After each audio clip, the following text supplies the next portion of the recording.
Eagles. Eagles.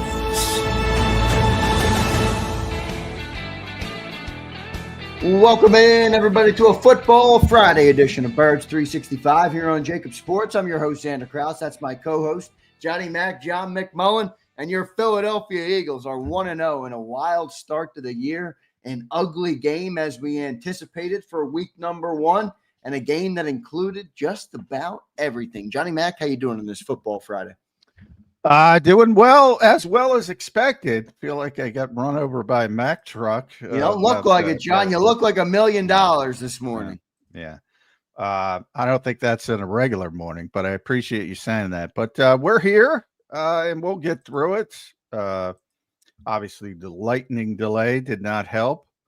But yeah, late night for people that didn't stick around last night. So a lot of positives, some negatives, but man, I'll tell you, this team just wins. It's like it's a thing. It's a thing. They find a way to win games, and it's intangible and all that stuff. So I know people like to put a number on things, but man, they just find ways to win. The point, and you know, you shouldn't be able to win this way consistently. I know. It's such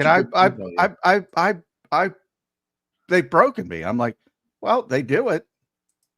You shouldn't be able to, but they do it. They just find ways. I mean, you said it at halftime. They're in a position again to find a way to win the game. And, you know, obviously a game that then included a weather delay. I don't think, when was the last time I don't remember the last weather delay we've had.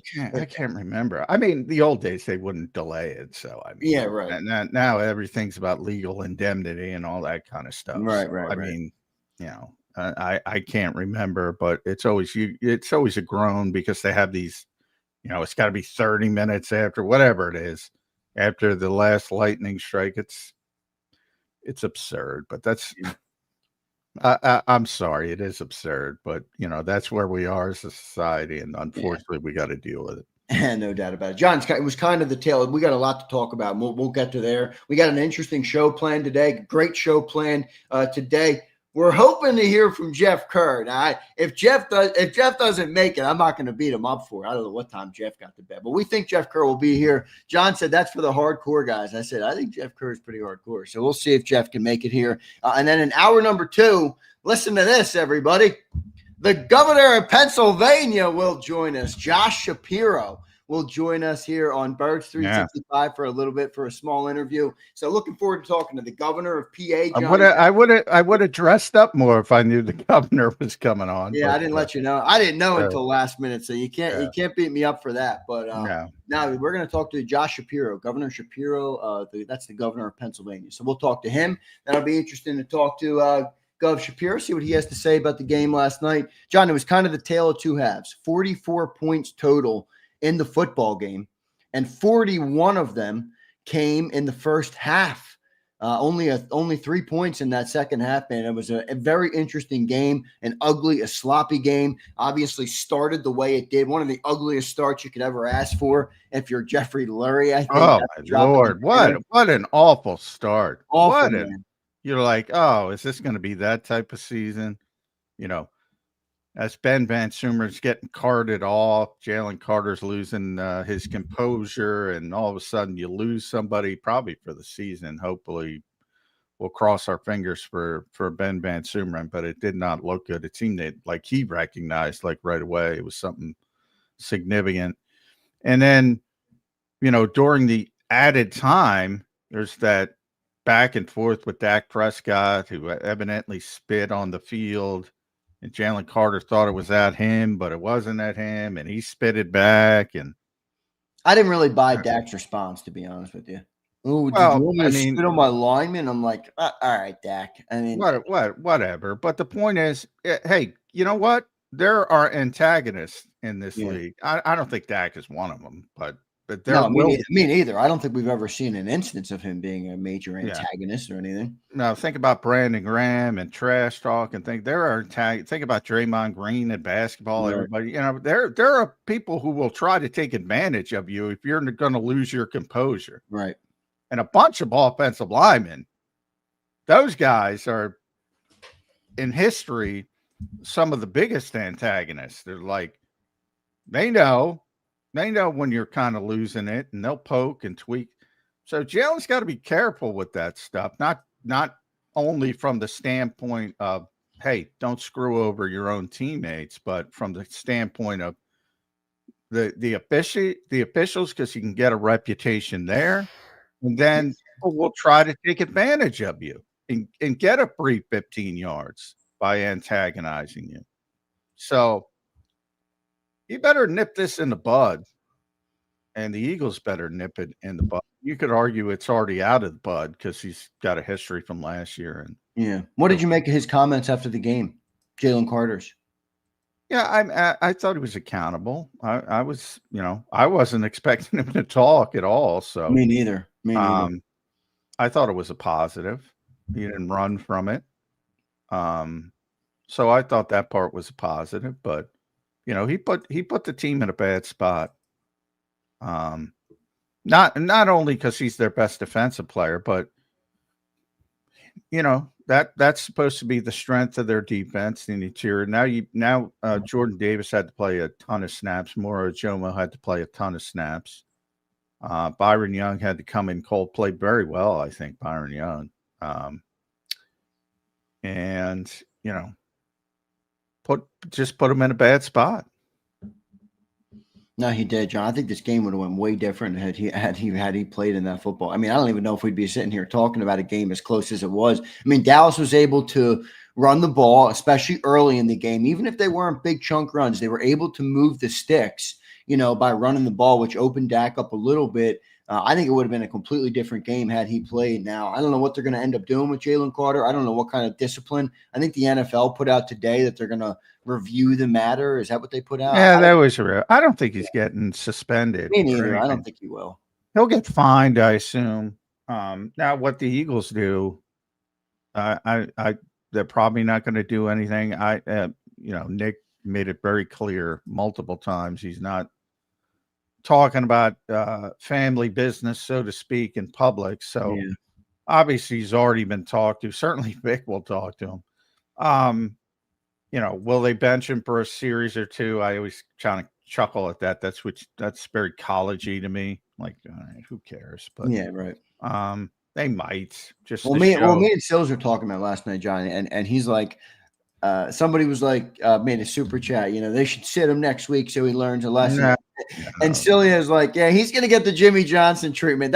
That's not Ty Robinson. Who exactly. That's Jaylen Carter, man. I don't think they're sending him to the bench. Yeah, the old Jimmy Johnson quote with Emmitt Smith. It was one of the running backs who fell asleep in a meeting, like the last running back on the team, and he cut him. And somebody asked him that question. Well, if that was Emmitt Smith, are you going to cut him? And Jimmy was very honest, and he said, I'll treat you all fairly, but I'm not going to treat you all the same. Right. Yeah, you got a longer rope if you're the best player on the team, and Jaylen Carter's the best player on defense at the bare minimum. So, I mean, that kind of stuff is silly. But he can't hurt the team. That's the key to me. 100%. Right. And that message has got to be sent. It's a good first sign that he held himself accountable. Seems to realize it. But again, you can't let somebody else antagonize you. Can't do it. Because people will try to antagonize you. I mean, and when it works for you, people love it. With BG and all the trash talking and all that kind of stuff. And you gotta be a professional in those situations. Have to. No doubt about it. John, let's get into the football game a little bit. I'm sure we'll talk plenty about the Jaylen Carter incident today and probably for the next week. We'll see how long it lingers and what kind of developments happen across the league. But what'd you make of the game, John? I mean, it was an ugly start. It was a particularly ugly start because of Carter, but that wasn't the end of the ugly start. I mentioned 41 of the 44 points in the game came in the first half. What'd you make of the football game that ensued after Jaylen Carter was ejected? Yeah, it really was a tale of two halves, and I wonder how much the lightning delay that happened with like 44 exactly left in third quarter. So right after the Eagles takeaway, by the way. Yeah, And the yeah, Cowboys exactly. were Right about up. to score on their 5th straight Yeah, drive. So, yeah. And then for whatever reason, both teams struggled offensively from that from that board. So, early nobody could stop anybody, and it was like, what's going on here? And it wasn't like, other than the 50-yard shot to Jahan Dotson, it wasn't like explosive stuff. It was just, Jalen Hurts extending drives with his legs. It was that from the Cowboys' perspective, as you mentioned, their running game. It was not, splashy, but they were effective in staying ahead of the chains and making third downs manageable. That's one of the things with, both teams struggled on third downs defensively. Trying to get the numbers here. So the Cowboys were 7 of 11 on third downs, and the Eagles were 8 of 13. So both well over 60%. And that's not good for either team's defense. So that was a big part of the early scoring. Although early in that first drive, the Eagles didn't face a third down until Jalen Hurts' first touchdown run. That was on a third down. It might have been the second drive, one or the other. They didn't face a third down on the whole drive. That's when you're cooking. Not even getting the third down for the opposing defense that can't get off the field. Right. And most of it had to do with Jalen's legs, to be honest. And the passing game, we're going to talk about it. I'm sure there was some stuff there, when they put up the all 22 and that kind of stuff. I'm sure there were throws to be made, because there always are. And that's one thing where, if you want to nitpick, and that's what we do on the show, because all the Eagles do is win. So you got to nitpick. I'm sure there were throws that should have been made, and for whatever, he didn't see it and thought it was muddier than it was. But, when he targeted someone, so he was 19 of 23. And how many throwaways did he have? I think he had 3 throwaways. That's the point. When he targeted people, he was 19 of 20. Right. So he had 3 throwaways. When he actually targeted people, he's 19 of 20. Now, again, nothing down the field except for the Dotson play, which was really a beautiful throw and catch. Perfect throw. Best deep ball thrower in the NFL. I'll say it. Perfect throw. And everything else was underneath. Like, it was just little chunks, but the Goddard stuff, the outlet stuff to Barkley late, which is good, because he's at least, acknowledging, all right, let me get it to a playmaker in space. But when you have Devontae Smith and AJ Brown, it's like, what's going on here? That's what I don't understand. I mean, how do they have 4 targets in a full 60-minute football? It just doesn't add up. AJ Brown went. He caught his only pass and his first target with 1:45 left, I think. 1:45 in a game before he gets targeted. Now, earlier on, and I'm like, all right, they got to get the ball to AJ, and I was very hyper focused on one where it was obvious they were trying to get him on just a little comeback route, which wasn't there, and Jalen pulled it down. It was the drive before, the final drive, and just ran it. So some stuff wasn't there, and the Cowboys took it away. The Cowboys were obviously, their whole plan was to take away that first read, and by and large, they did it. But they didn't account for Jalen's running ability. But yeah, if this continues the way and it's not. I mean, AJ Brown's not going to catch one pass for 8 yards every week, so it's not going to continue. But I was just a little interested, like, get Tula's first game. Don't you think first game coordinator, you would come in and say, all right, I got Saquon Barkley and I got A.J. Brown. Like, let me make sure I get them involved to increase my chances at success. Now, I know it doesn't always go that way, but I would have thought Kevin Patullo would have something in the arsenal for A.J. Brown. That's all. Well, yeah, but that's my point. There's stuff in the arsenal and there's stuff designed and it didn't go. And that's what Nick tries to, and he said it after the game. I realized it was late, but so most people probably didn't listen to it. I mean, he went back to that 2022 game with Devontae, who didn't get a target. Right. And people were losing their mind. And the next week he had 6 for whatever and a touchdown. Sometimes it just works that way, but too often, and again, against multiple, I was surprised. I saw some people online talking about how bad Kevin was. I'm like, boy, this is a tough town. People think I'm tough. Bad. I don't think he was bad. I think there's things to evolve. I'm down in the bowels of the Lincoln Financial Field congratulating the guy. I go, dude, that was awesome. Well, I like Kevin personally, so I got to be careful with this. I'm like, I thought it was an awesome first performance.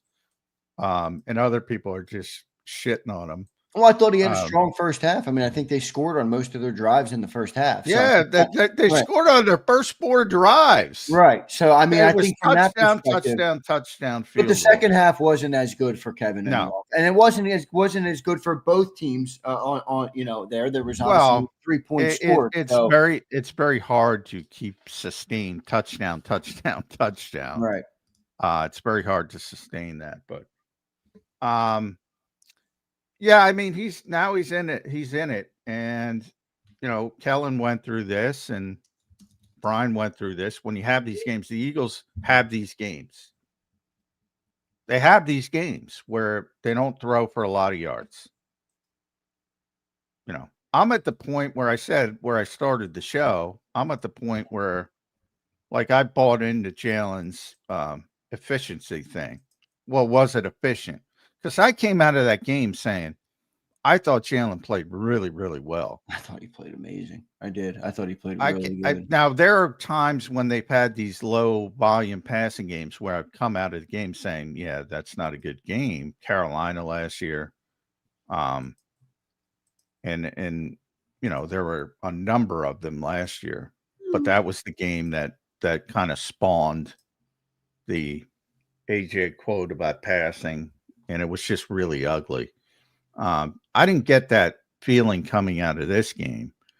But as long as you have those lack of numbers, we've been talking a lot about numbers because I hate them. And Jeff loves them, so hopefully he gets up. So you'll have that good dichotomy. But as long as you have this mentality that numbers mean something, it's going to be a narrative and it's going to be a story. And teams who throw for 152 yards generally don't win. The Eagles do.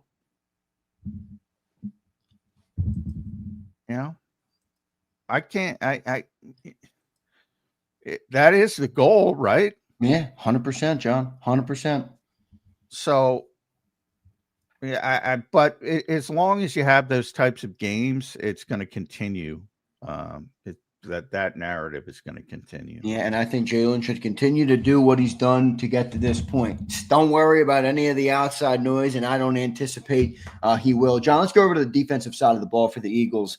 I think the problems that we talked about, John, all offseason, that some people weren't happy that we talked about, were clear that they were evident. All right. The cornerback spot, while I know you keep saying they got a good cornerback room, they do at 1 and 2, but that other outside corner, I think is going to be an issue. Adoree Jackson did not look great. Jacorian Bennett was handsy with everybody. I mean, I think he looked like he had a bigger upside. The edge rushers did not get much pressure. Now, granted, does everybody play better if Carter's out there? I'm of the assumption, yes, they do, including the secondary.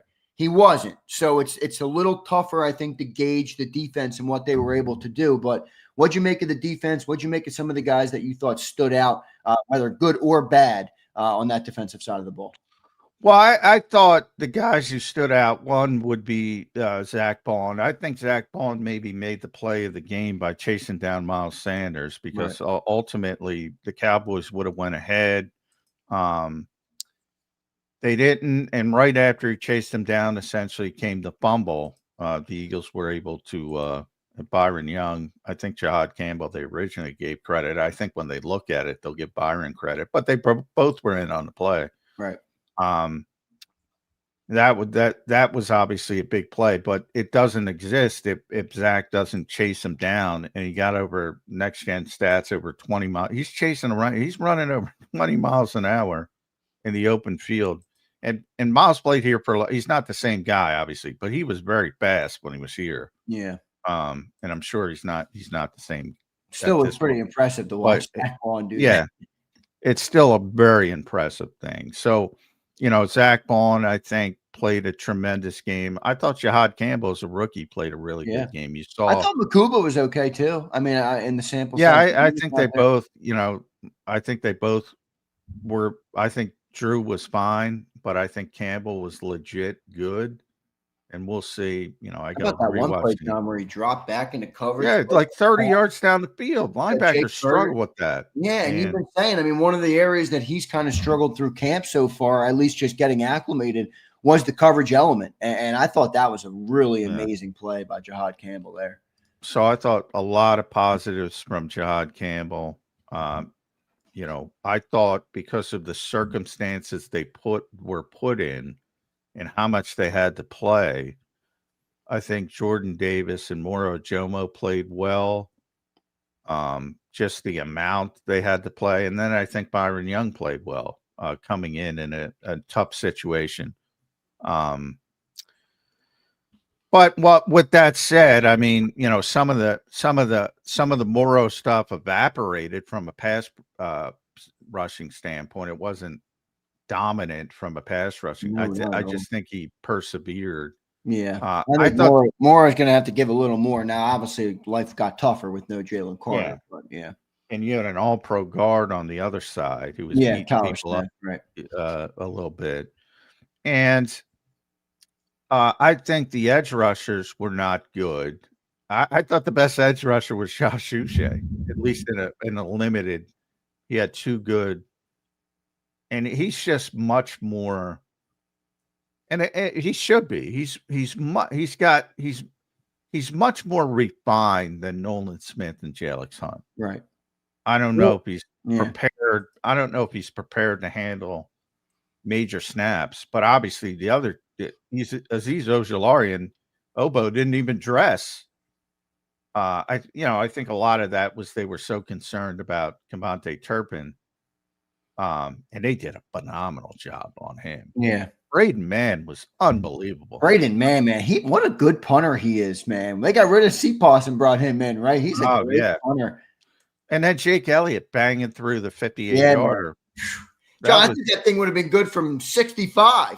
Yeah. Oh, maybe 70. Yeah, that thing was that thing. It was a boot. I got a lot of shit from my peers because the last question in Nick's press conference was about Jake because I wanted to sneak it in there at the end, but nobody wanted to talk about a kicker. Do you guys give each other shit if you don't? I didn't know that. Oh yeah, but nobody wanted to talk about the kicker. But no, I stand. Yo, dude, kick rocks. I got an article to write. All right, you paying that bill? F all. Wow, believe me, I'm not the one. I'm not the shrinking violet of the. No, group. I know you're not, John. I know you're not. I thought it was a very relevant question, but I also get the standpoint of nobody wants to talk about a kicker at 2 a.m. So I think it's a factor. I mean, he struggled last year. I think he was. I pride myself on talking about everybody on this show. What was he, one of 8 last year? From 50 he made one from 50 yards, and just the confidence to let him kick that. Because remember, if you lose, if you're kicking a 58-yard field goal, you're giving, if you miss that, you're giving the opposition really, really good field position. Right.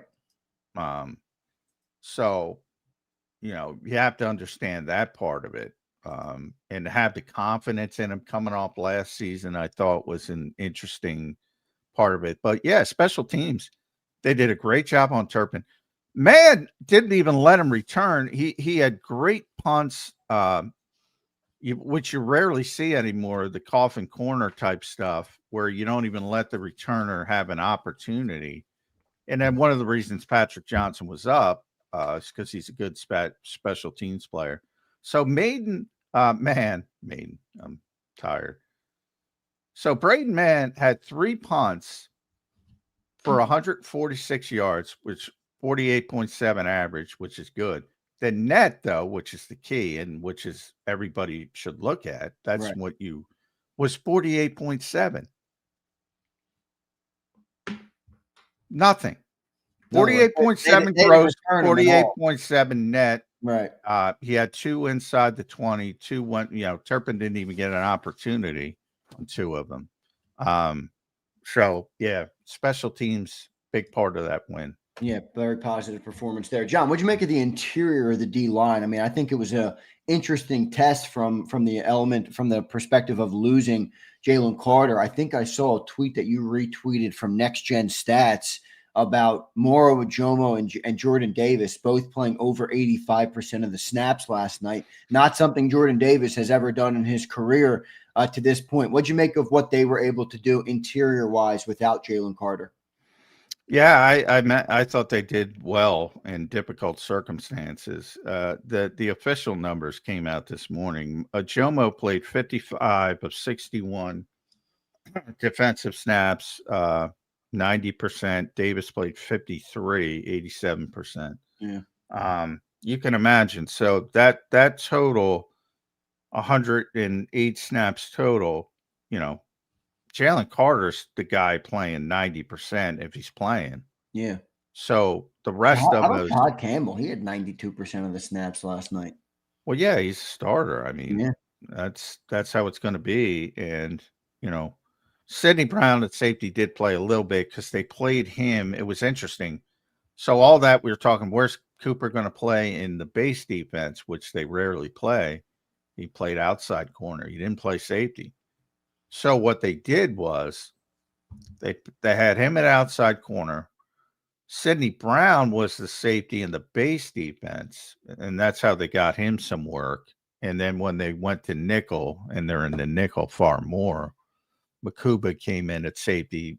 Tajin went inside, and Adoree Jackson played outside. So that's how they handled it. But, yeah, I thought those interior guys did really well and deserve a lot of credit. Not only for how much they had to play, but specifically Byron Young coming in, like he didn't expect to play that much. Right. And I expect he was playing nose tackle on occasion. He was playing every part of the line, and he was aligning people. He was getting people in the right position. I was just really impressed with him. Yeah, I thought I agree. Good stuff. John, what'd you make of the corners, man? I think Adoree Jackson really struggled. I know after the game he said I think he had a C. I'm like, I don't know about that, Adoree, but I won't beat you up. You did get the win. What'd you make of the corners last night? I thought Quinion, I didn't even think Quinion had his best game. I mean, I thought he was there, and when you're going up against 2 tough receivers like that, I think you're going to get beat. It's just the nature of the NFL. Yeah. But I didn't think the corners were too great. Now, maybe that gets shifted when you have Jaylen Carter wreaking havoc in the middle of the field on Dak Prescott. What'd you make of the corner play last night? Well, obviously, Adoree didn't play well, but and even, but one of my fears about Quinion, because he had a great summer, and wouldn't surprise me if he was in the All-Pro conversation long term, and Moro to a lesser extent because of all the hype that he got, is the expectations people have. Like, well, he's never going to get beat. What's going on? He had a 34-yard pass interference call, which I asked you about on the post-game show. Because I can't see. I thought, How about? Did you catch the replay of it at all?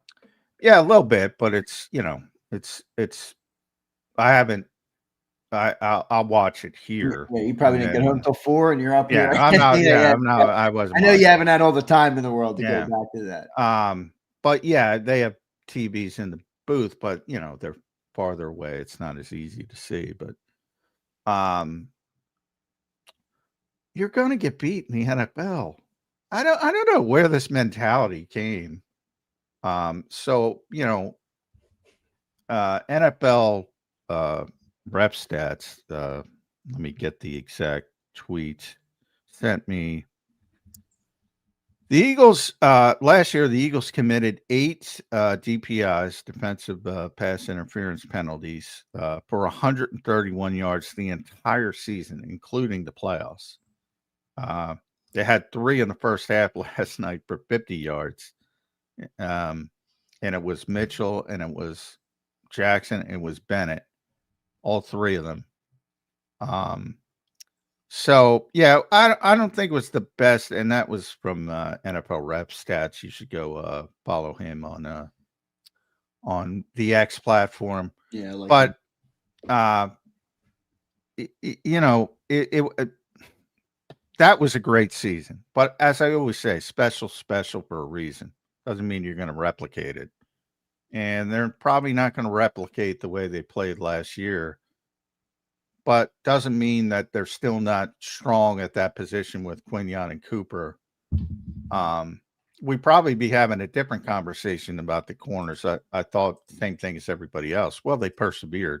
Now, if C.D. Lamb caught the damn football, we're probably having a different conversation, because he had big time chances to make big plays. Yeah, and those 4 drops were they weren't 5-yard routes, John. They were down the football field. I mean, he had 7 catches for 110 yards. So he could have had 200. That's what I mean. And he makes some of those catches. We might be talking about a different outcome here, because a couple of the drops were key 3rd down drops. Yeah, where Dallas had to punt the ball. I mean, late in the game too. So that was a major issue for the Cowboys. C.D. Lamb last night. Dropping the football, not good from C.D. Lamb. So my first impression was they did not play that well as a group, and obviously Adoree was the main culprits. But I think they'll eventually get to Jacorian Bennett. How quickly they get there, maybe this speeds it up, maybe it doesn't. But yeah, that position's probably going to be an issue, because again, you're comparing it to Darius Slay, so it's probably going to be an issue. Yeah, the one thing I'm wondering too about that defense is the youth. We've talked about the youth all year long, and hopefully we don't see signs of immaturity that continue to permeate on the team. That's something you got to, in my estimation, Vic Fangio and the defensive players who are given C's to wear on their jerseys. 2 new guys this year, and Zach Bond and Reed Blankenship. They got to do something about that, at least in my eyes. There, I would jump ahead of that quickly. So, what do you think Howie's thinking, though, John? I mean, there were some rumors this week or in the last week that Howie has been, and you even were saying it here on this show. You were reporting it. They didn't not add an edge rusher for lack of trying. They were trying to add one. And they were in the Micah Parsons conversation, as Adam Schefter conveniently put out yesterday. What do you think Howie was thinking in that game? I don't think he's done with this roster. I don't know how long he'll wait now that the season started. It's kind of a weird trade period. I don't know how many teams trade guys in the first 2-3 weeks of the year. Yeah, you're not going to get, you might get something. Right? You might get something at the trade deadline that, it might turn into Robert Quinn, but you might get somebody who's got somewhat of a history for a team that's not doing well and wants to dump somebody for some reason. But that's, he mentioned he's going to look at it closely in September. Well, here we are in September. He's looking at it closely, and it was not positive, other than I think Josh Uche. Again, and I'm talking about 2 rushes basically. I'm not talking about. I did see the 2 rushes you're talking about, though. They were good rushes. Yeah. I don't think Jalix played that well on first look. I don't think. I don't think Nolan played that well on first look. But he had a couple splashy things, but he ruined the one with. He was better, as a run defender, which is weird because he's so undersized. But he's really good setting the edge, Nolan Smith. But as a pass rusher, I saw one sort of blip. And the Cowboys are not what they once were on the offensive line, but they're okay. And I thought it was big that Tyler Guyton was back. Smith is awesome, by the way. Tyler Smith is awesome. He was really beating some people up. Yeah.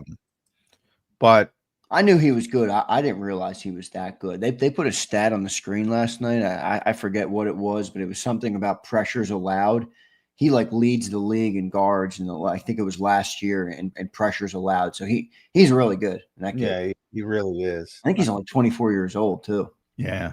And the Eagles have a very good. We have to talk about Landon. Didn't finish the game, but yeah, shit. That's right. Gotta get there. But yeah, it wasn't a great opening for the edge rushers, and obviously Aziz didn't even play, and Obo didn't even play, and Patrick. That was probably very Dallas centric to have Patrick Johnson for a special teams value. But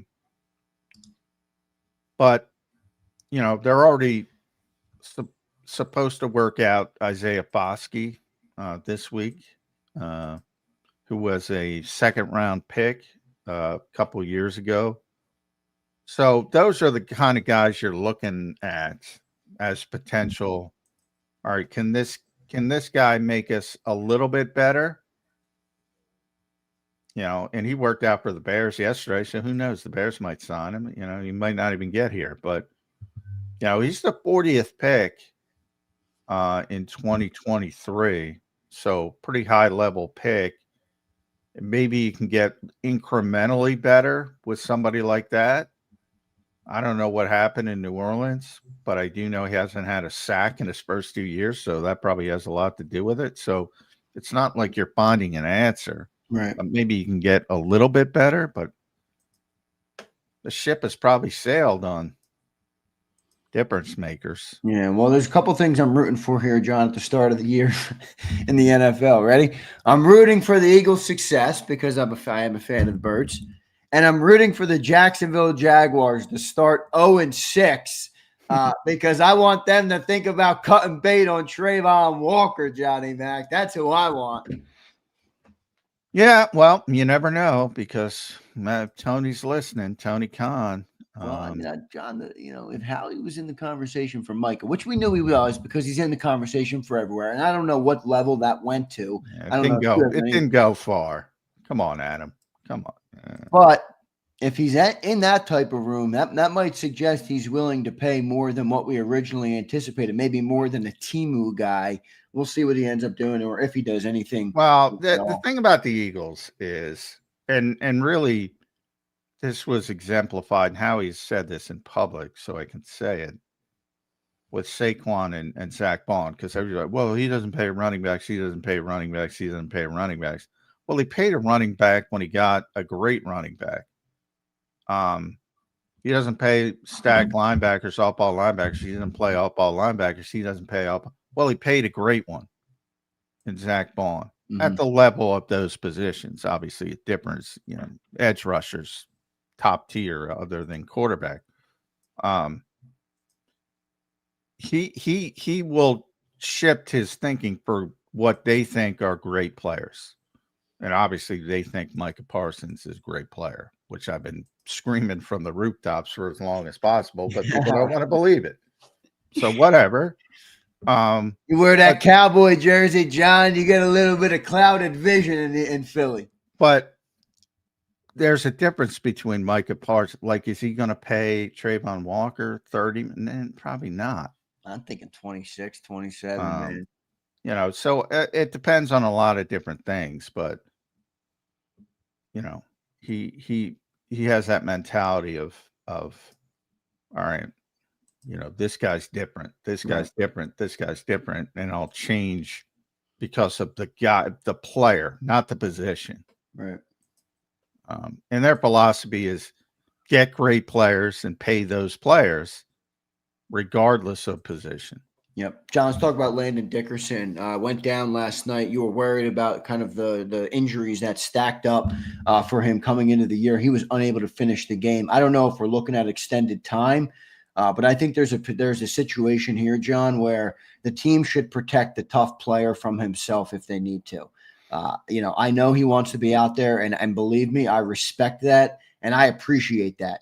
But these are not win or go home games. They're just not yet. You don't win Super Bowls. You don't win playoff games in September or October. If I'm the Eagles, I'm going to take a cautious approach with Landon Dickerson moving forward and try and make sure he gets as close to healthy as he can. What'd you make of that situation, him not finishing? And then is there any update on Landon that you might have?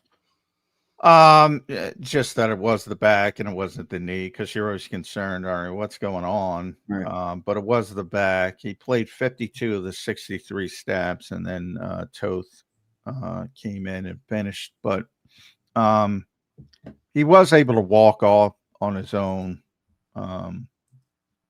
walking slowly. He never went in the injury tent. He was talking to trainers for a while, and then he walked off. You never know with back issues. I assume that the 10-day rest period is going to help a little bit. From the standpoint of what you said, I agree with, like in the laboratory, I like to call that laboratory talk. Like players like Landon Dickerson don't exist if they say, oh, well, this game's not important. Like they think every game's important. That's why they exist. And they are important from the standpoint of comparing it to other sports. There's only 17 of these things. Right. And especially division games, because your number one goal is to win the division first. Well, if they lose that game, it's week one. You say plenty of time to recover, but it's also you're losing a division game. So it's like a double whammy to lose that type of game. At home, you're losing a division game. So the mindset of the Jalen Hurtses of the world and the Landon Dickersons of the world are, no, this is very important. And that's part of what makes them who they are. So I agree with you from the standpoint of, yeah, if it were me, I'd be like, well, I'm going to try to get through this without Landon Dickerson. But it's tough to impart that to a player like that. And if he's healthy, I at least deemed healthy enough to play, he's going to continue to play. That's just who he is. We'll see what ends up happening with Landon Dickerson. Hopefully he gets healthy, and we'll see how the Eagles manage him moving forward. We do have a beauty of the Thursday night open is you do have a mini bye a little bit. You don't play this weekend, and then the next game will be a 4:25 game in Kansas City. And somebody alerted me to it last night, which I knew, but I didn't think about it. Kansas City's got to fly home from Brazil, John. So, hey, maybe there's a small advantage there for the Birds in that regard. Let's go to some super chats, John. We got a lot of them this morning. No, I don't think Jeff Kerr's getting up, by the way. No, I don't think so either. But we are going to have the governor, so we'll have Governor Shapiro on the show today. That'll be pretty cool. I know there's going to be a lot of people that love that and a lot of people that don't like that, John. But as you said before the show, you can't turn down the governor. All right, you can't turn down the governor. So that'll be good to talk to Governor Shapiro here on Birds 365. Looking forward to that. Eduardo says, Dak spat first, got caught in 4K, rage baited Carter. Again, two wrongs don't make a right. Instead of one low-quality human behavior, we had two low-quality human behaviors in my eye. That didn't really change that much. Don't make excuses for your team. Yeah, I agree. One of the things that Nick Sirianni preaches is be great at the things that don't take talent, because you can control them. The talent part of it, a lot of that is God-given. You either got Jaylen Carter level talent or you don't. But everybody can line up correctly. Everybody can not get personal, but everybody can decide not to spit on people, even if they're antagonized. All of that is in your control. Control what you can control. Yeah. Don't make excuses for stuff like that. It's not the way to go about building a winning team and what the Eagles. Everything Nick Sirianni preaches is stuff like that. So no, you should be piling on Jaylen Carter, not letting off, but not making excuses for him. Good stuff. Eduardo, I agree with John, though. Sorry, my friend. Brian Pumper says, I stand with JC. Sorry for your feelings. Even Pumper even changed his profile. I don't think he's ever changed his profile photo from that goofy dude that he used to have. Yeah. Now he's got Jalen up there. It's like an excuse-making machine. Come on, Pumper. It's stupid. You presumably, I don't know what Pumper is because of the shtick, but presumably he's an Eagles fan. Nor do I care, by the way. But you know, and the way you give it away is you're making excuses. The guy got thrown out of the game because you're not allowed to do that, and you get thrown out of the game. And he put Jordan Davis in a bad position. He put Moro Jomo in a bad position. He put Vic Fangio in a bad position. He put Adoree Jackson in a bad position. Put everybody in a bad position. Yeah, that's what it's about. It's not. And by the way, Jaylen Carter, if you want to give him credit, he admitted that. Yeah, took accountability for it. Well, that was an FU. That was an FU to the guys that play next to you, John. The guys in that locker room, the coaching staff on that. I thought it was. I mean, again, there's context. I understand that, but you can't handle your business that way. We're talking about a player, Pump, that wants to become the highest paid defensive tackle in football. That's not the behavior you can keep. You got $150 million bag of gold waiting for you at the end of the finish line. Come on, man. Get your shit. Get your emotions in check. Eduardo says, Adoree is straight booty juice. Get him out of here. Well, yeah, I'm not surprised about the overreaction. Yeah, I don't know what people expect. I mean, the Eagles played on Thursday night. Here's going to be my advice to everybody. Watch some football over the weekend. Watch some football tonight. Watch some other teams. It's ugly. I mean, get to see what the rest of the world is dealing with. The Eagles are pretty good at cornerback. Still not as good as last year, but they're still pretty good. And the fact that you have to persevere with a veteran corner, who, by the way, made some plays as well. I'll tell you what, he had that pass breakup on CeeDee Lamb that Byron Young almost intercepted. Yeah, that's true. That changes the narrative pretty quickly. If Byron can come down. Now, that's a really difficult play for a defensive tackle to make. But you know what I was struggling with? Somebody asked me this in a super chat last night, and they said, if Adoree Jackson looked like that, how bad is Kelee Ringo? Because they had their GPS set on Ringo, and he's not even in the equation. I mean, I didn't even see him. Well, he's a big part of special teams, which. Well, I know that, but I'm saying when it comes to cornerback. No, I mean he had a bad summer. Yeah, I mean he's Bennett's not great either, and he's ahead of him. He had a bad summer. Unfortunate for Ringo. Let's keep rolling the super chats here. Brian Garner, thank you, brother. $20 super chat. Thank you, my man. He says, reminded me of two. Look at that. We got Jeff Kerr, man. All right. Brian Garner says, reminded me of the opener 2005 when Trotter got kicked out before the game. Jackson played bad. Mitchell needs to hit the jugs. Hope Dickerson is okay. And the problems were identified early. Edge, cornerback, safety, and Drew and Campbell played okay. I agree with most of what he said there.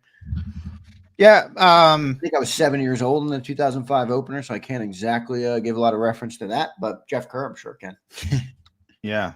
Jeff remembers everything. He was remembering football. Some 1999 game when we're having. Yeah, I was like, oof.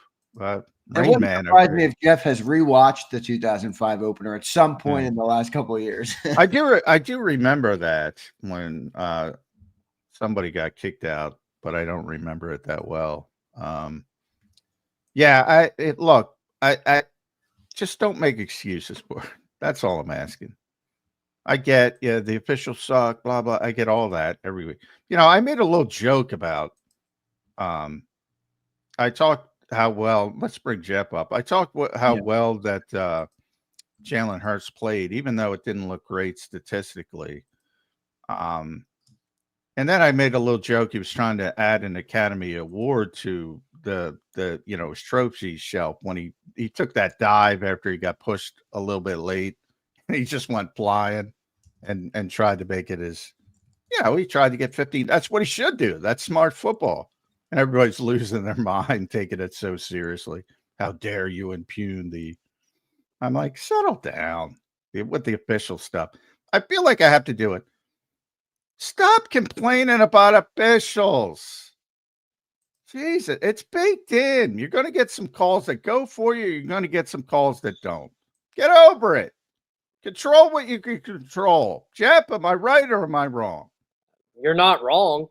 I mean, I can't believe I went on social media last night during the rain delay and people are trying to defend the guy who spit in somebody's face. Yeah, I know. It's absurd. Like, it's come absurd. on. I almost felt like John, this is a perfect example last night. This has nothing to do with Prescott or Carter, by the way. I literally just posted news about what the National Weather Service told, what they told us at the game and what it said on the billboard. And people still didn't believe it. Yeah. I'm like, so are you at the game? Well, no. What are we doing here? Yeah, it's crazy. But, I'm telling you, it's. By the way, John, did you hear Prescott's explanation of it? Yeah, I did. Yes, I did. Yeah. I don't really care. Did you buy that? Yeah, I don't either. That's my take too. I didn't buy Prescott's BS, but I don't really care. Jaylen Carter should that doesn't change anything in my eyes for Jaylen Carter. If Dak Prescott was, I don't know what people assume. If he was spitting at Jaylen Carter's feet purposefully, let's pretend that happens. I'm still going to rip Jaylen Carter. Yeah, agreed, 100%. And because you impacted your team. We can talk about the human element and those things and being a man and someone spits at you and okay, fine. We're talking about a team. You're talking about a guy who wants to become the highest paid defensive player in football. You have a different set of expectations that come with that. And if you don't live up to them, you're going to get criticized. And I think that's completely fair. I thought that was really dumb. And you know what, Zander? Here's the thing. Like, I'm in the national media point of view, right? You know what people were talking about last night in our Slack room? Oh, he hasn't changed from the Georgia incident. Yeah, well, that's part of it too. Everybody says that. Everybody goes back to that. Yeah, fair or not, it's part of his story. Well, and it's completely unfair, which I will defend Jalen, because I think Jalen's a good dude. And I defended him last night to those same people, and they said, I don't care. I said, well, okay, you have a right to not care, but this is the story. Yeah.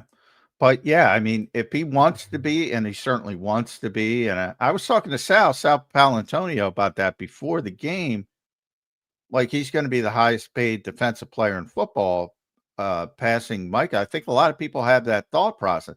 I'm like, well, there's a chance, but he's got to do everything right, and he didn't get off to a good start. Yeah, he can. By the way, this is the same Jaylen Carter who has 5 unnecessary roughness penalties. Yeah. And once you get that reputation with those officials that you hate so much, that's real. They will be more apt to throw. And Cilio brought up Ndamukong Suh. How good of a guy was Ndamukong Suh when he was here? I'm like, when he first walked into the locker room, I was telling that story last night. I'm like, oh boy, do I want to deal with this guy because of his reputation? It's like, I was like, is this going to be difficult to deal with this guy? And he's the freaking nicest guy in the world. Yeah. He said at the Super Bowl how much he appreciated how we welcomed him in here. Yeah. Yeah, good dude. Anyway, so perception is different from reality, and his perception is that he's unhinged, and that becomes reality if you don't clean it up. And I mentioned in my column today about the incident last year with when he hit Hayward in the helmet during and the whole Nick Sirianni Clint Hurt thing, which, by the way, talking about bearing the lead, that was the day AJ Brown made the passing comment. Oh no, that was the weekend. That was the Carolina game. That was so that's all you wanted to, that's what you wanted to see, Dave. Yeah, that's right. I'm getting my days mixed up. Yeah. Jeff, what'd you make on the field? I mean, I think that obviously changed the game completely. Defense was, tale of two halves though, Jeff. 41 of the 44 points in the football game came in the first half. It kind of included everything, Jeff. As we anticipated, it was ugly. Again, as we expected. I think the beauty of the situation, if you're the Eagles, is you get out of there 1-0. All right. But tale of two halves included everything, including a weather delay in half number 2. What'd you kind of make macro of the football game and how it unfolded last night? So Jordan Mailata would actually correct you there, Zander. He said, which second half? He said there were 2 of them.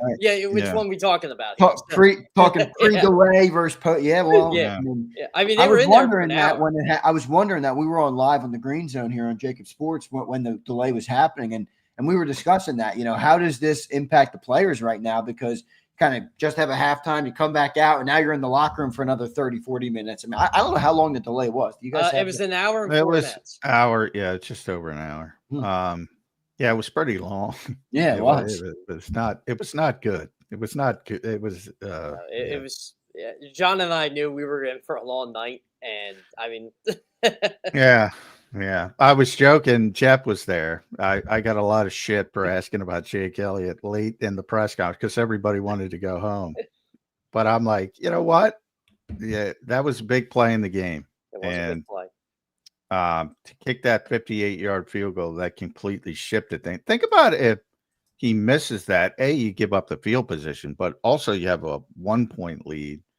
Then Dallas only has to get a field goal. Completely shifts the game. So I thought, and Braden Mann was big too. Braden Mann had a great day. Great day. So special teams was a big part of it. I'm glad Nick did mention that. By the way, I'm still upset because I was ready to ask Nick about Jahan Dotson, and he just decides to do it himself. Yeah. Well, sorry, bud. Yeah, it is what it is. You know what? Nick was upset too. It's 1:15 at night. I'm a Nick go-to guy. If I get the eye contact, I'm well, no, he mentioned Dotson before he even got to you. Oh yeah, he did. Well, yeah, he said. By the way, Nick shouldn't be doing that. But by the way, Nick, don't tell people what to ask. Which he did a little bit. Well, you should be asking, and then he brought up Jahan Dotson. Because he was trying to deflect from AJ and Devontae not getting the football. Look, I've been talking about Jahan Dotson all summer. How many times have I said this guy could play, Zander? A lot. A lot.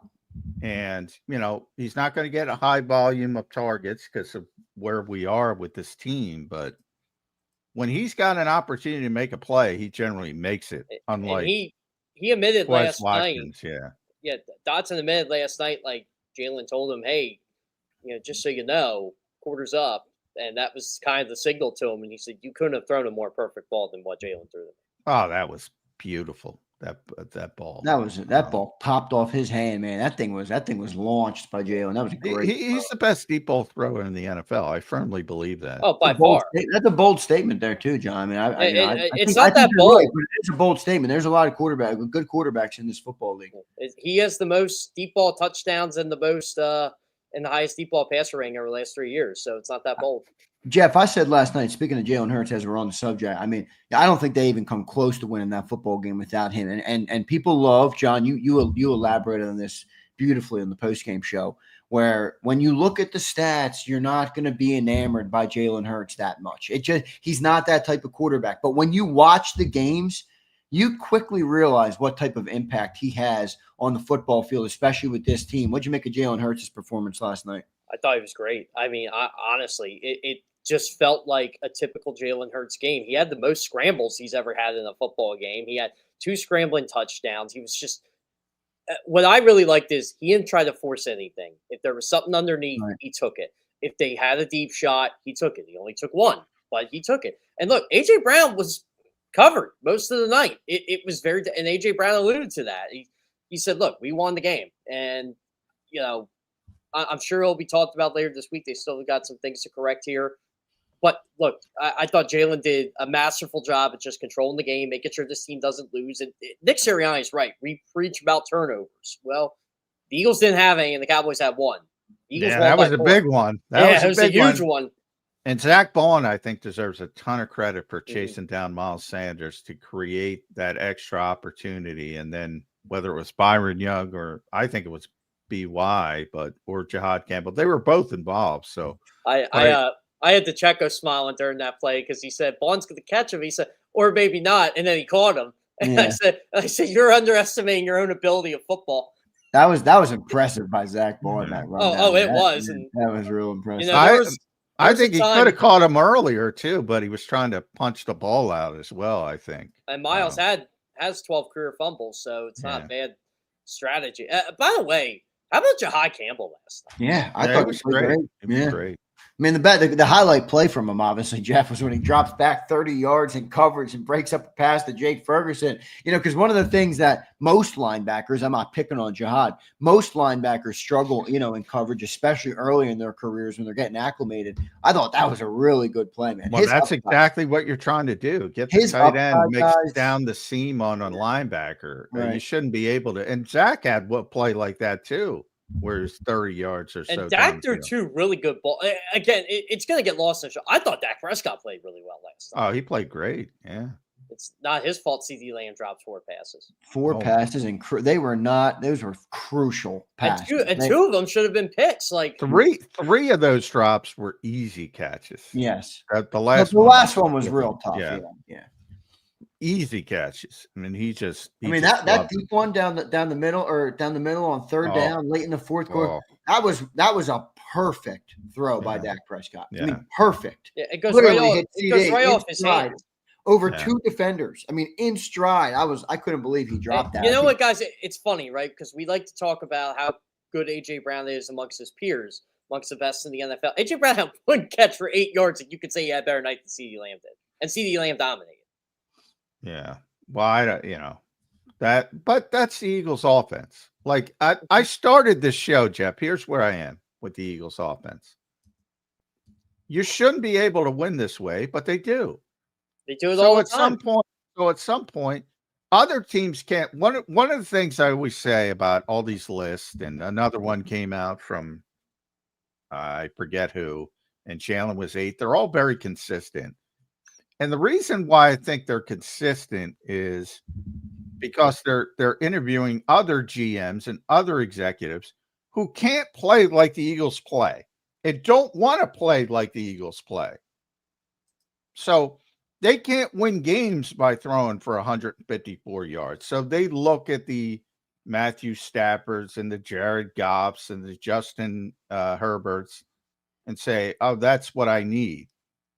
So I think they're looking at the lens through what they need versus what the fit Jalen Hurts is for the Philadelphia Eagles. I'm sure it bothers them too when someone like me puts out a stat. The Eagles have won the last 15 games. Jalen Hurts has started and finished. Oh, by the way, Jalen Hurts has 38 total touchdowns to 4 turnovers during that span. I mean, there's a reason why this is happening.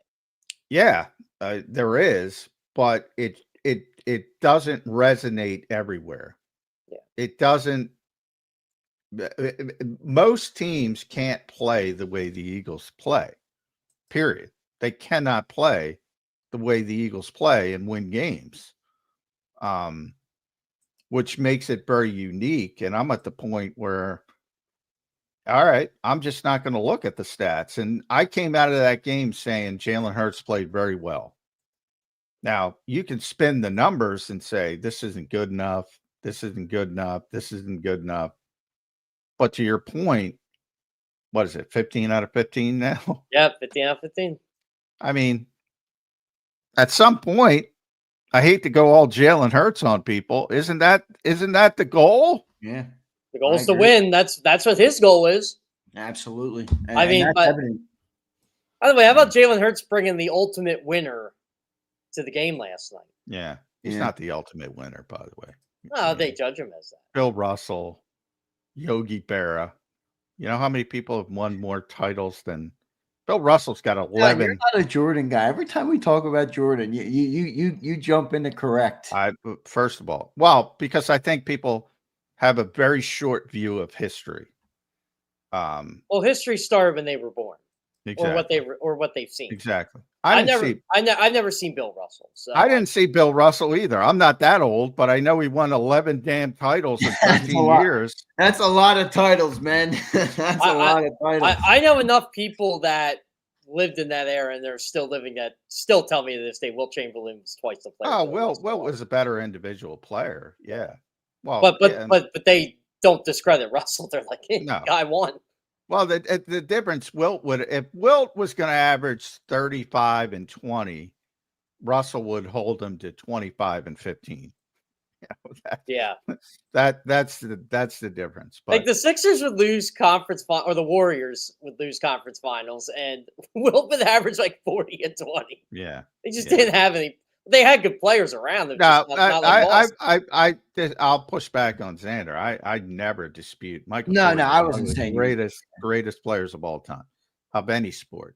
But I do think when people say the ultimate winner, I think that's very short-sighted. I think there's a bunch of guys who have won more, and that's the thing. Tom's probably in that category as well. Tom technically has more than Michael, right? Yeah, he does. He's got 7. Yeah, 7, yeah. Well, how many years did Tom play? 24, 25? It was what I always say. You're always going to lose your last game more than you win it. Tom did.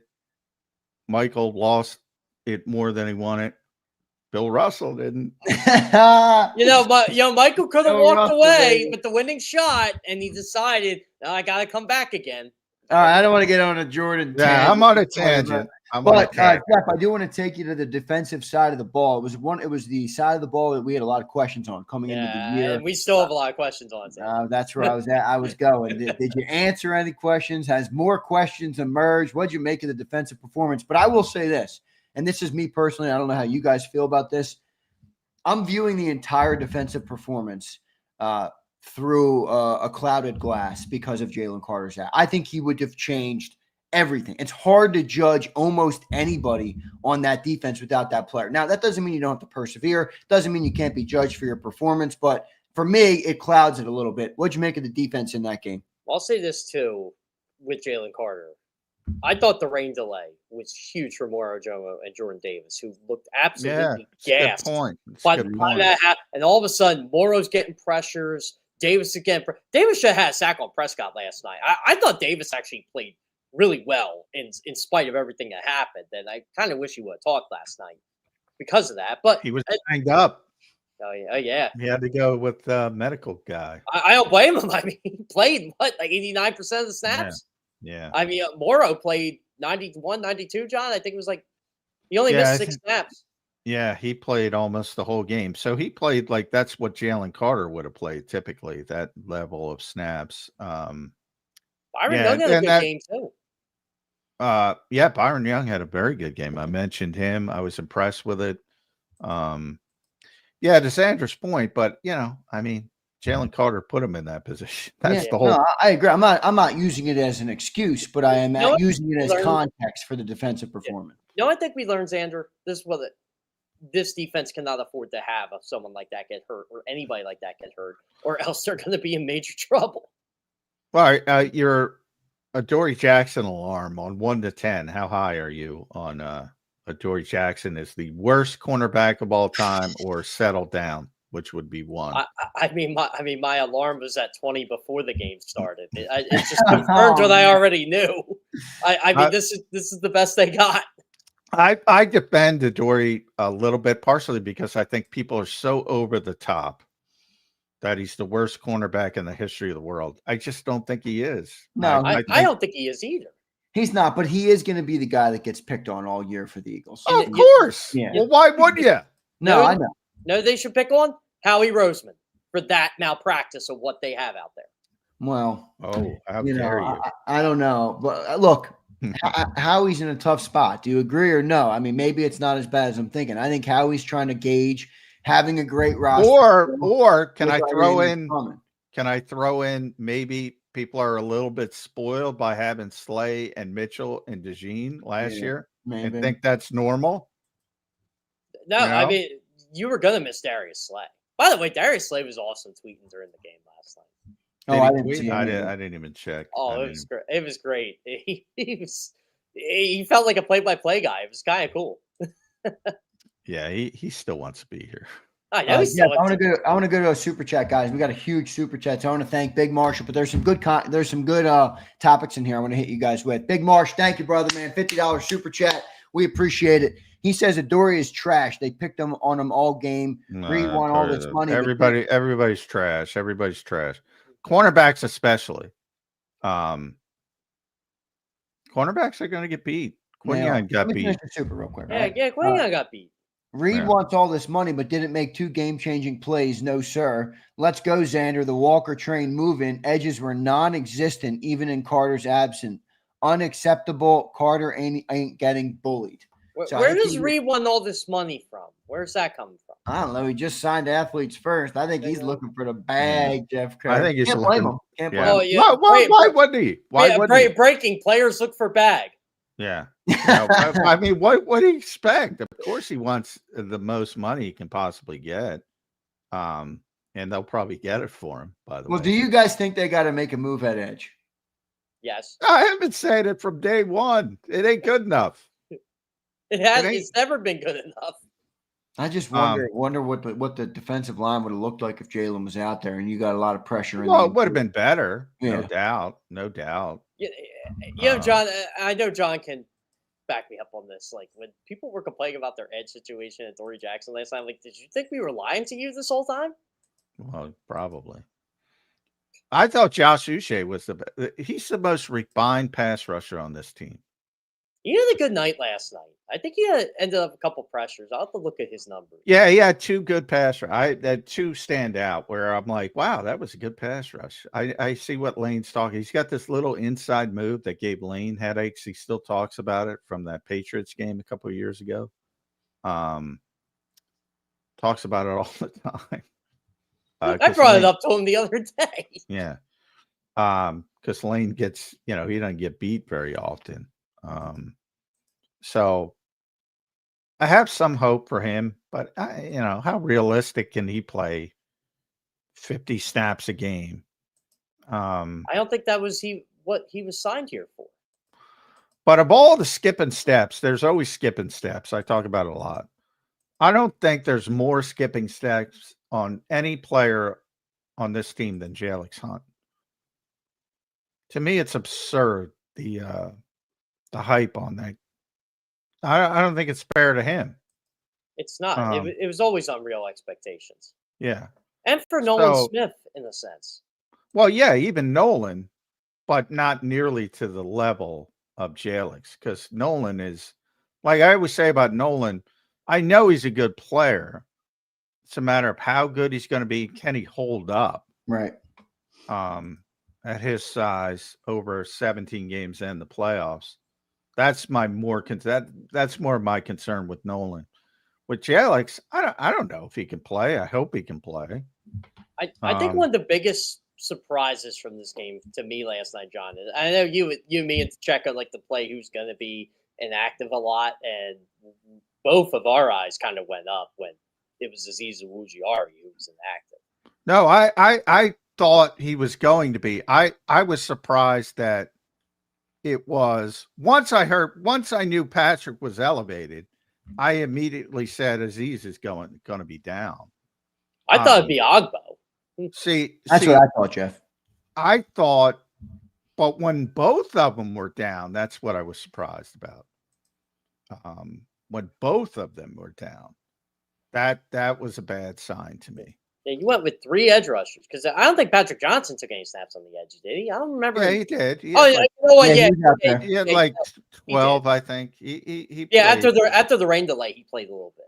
Yeah. And he was all right, But I thought Patrick should have made the team because he's better than those guys. But for whatever reason, he doesn't have the same ceiling. So, and they got him, they got him back, so I guess ultimately it doesn't matter. But he played 12 snaps.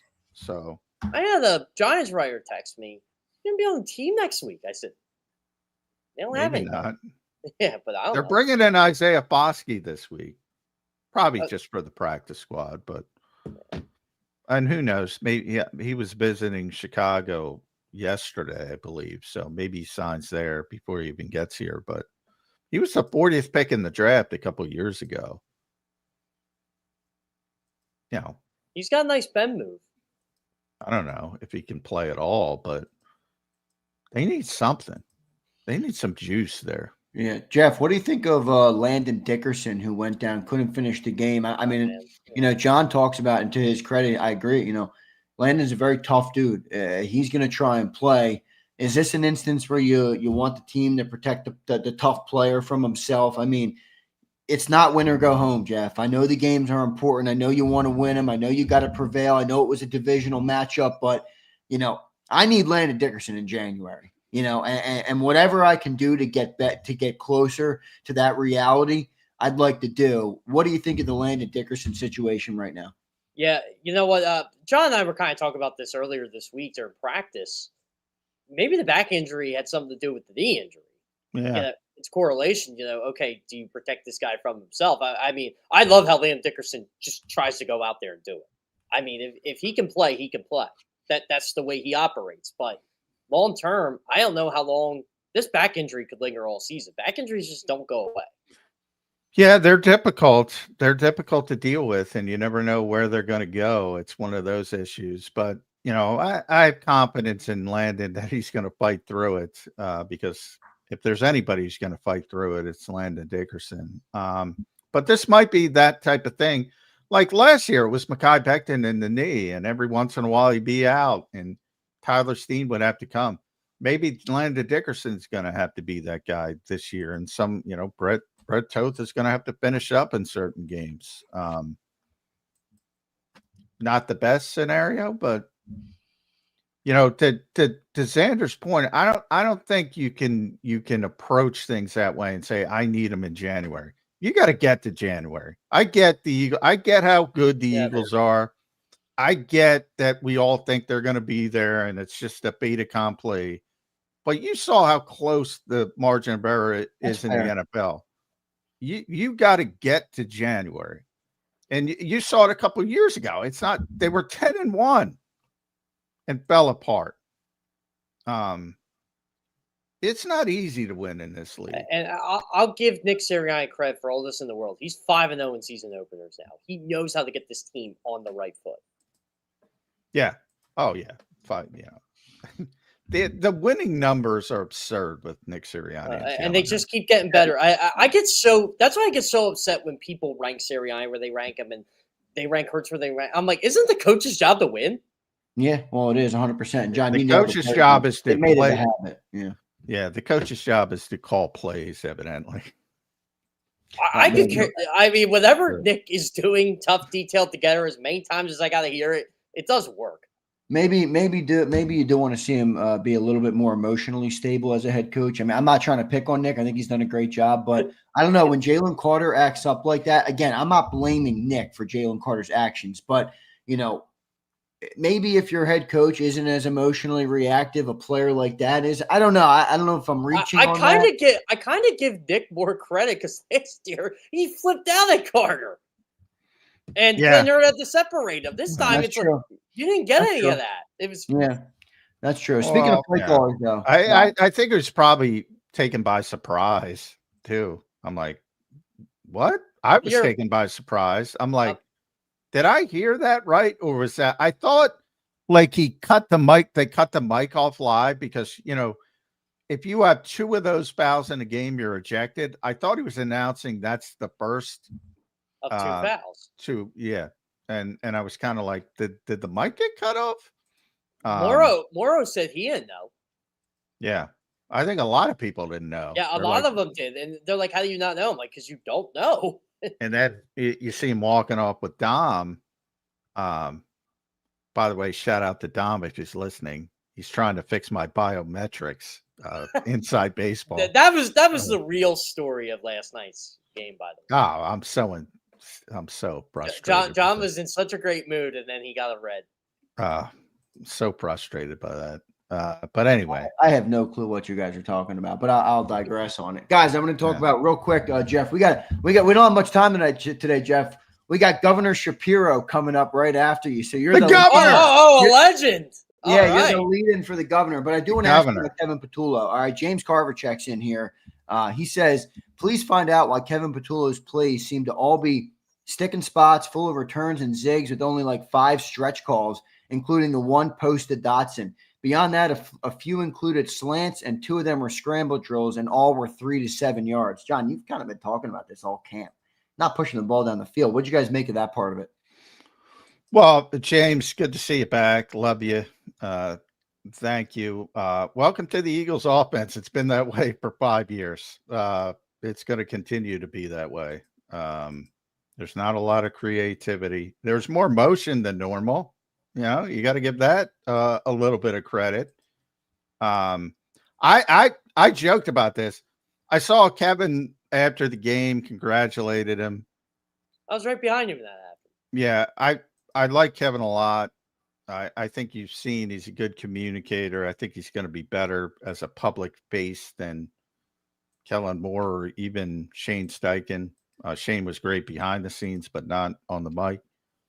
So there's a lot of positives. But yeah, I was surprised how many people thought he had a bad first game. I mean, they started touchdown.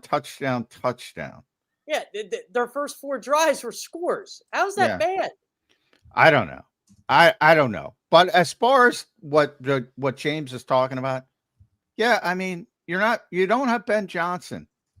You're never going to have Ben Johnson, nor should you have Ben Johnson with what they have built their team about. They are about execution. That's what the Eagles are about.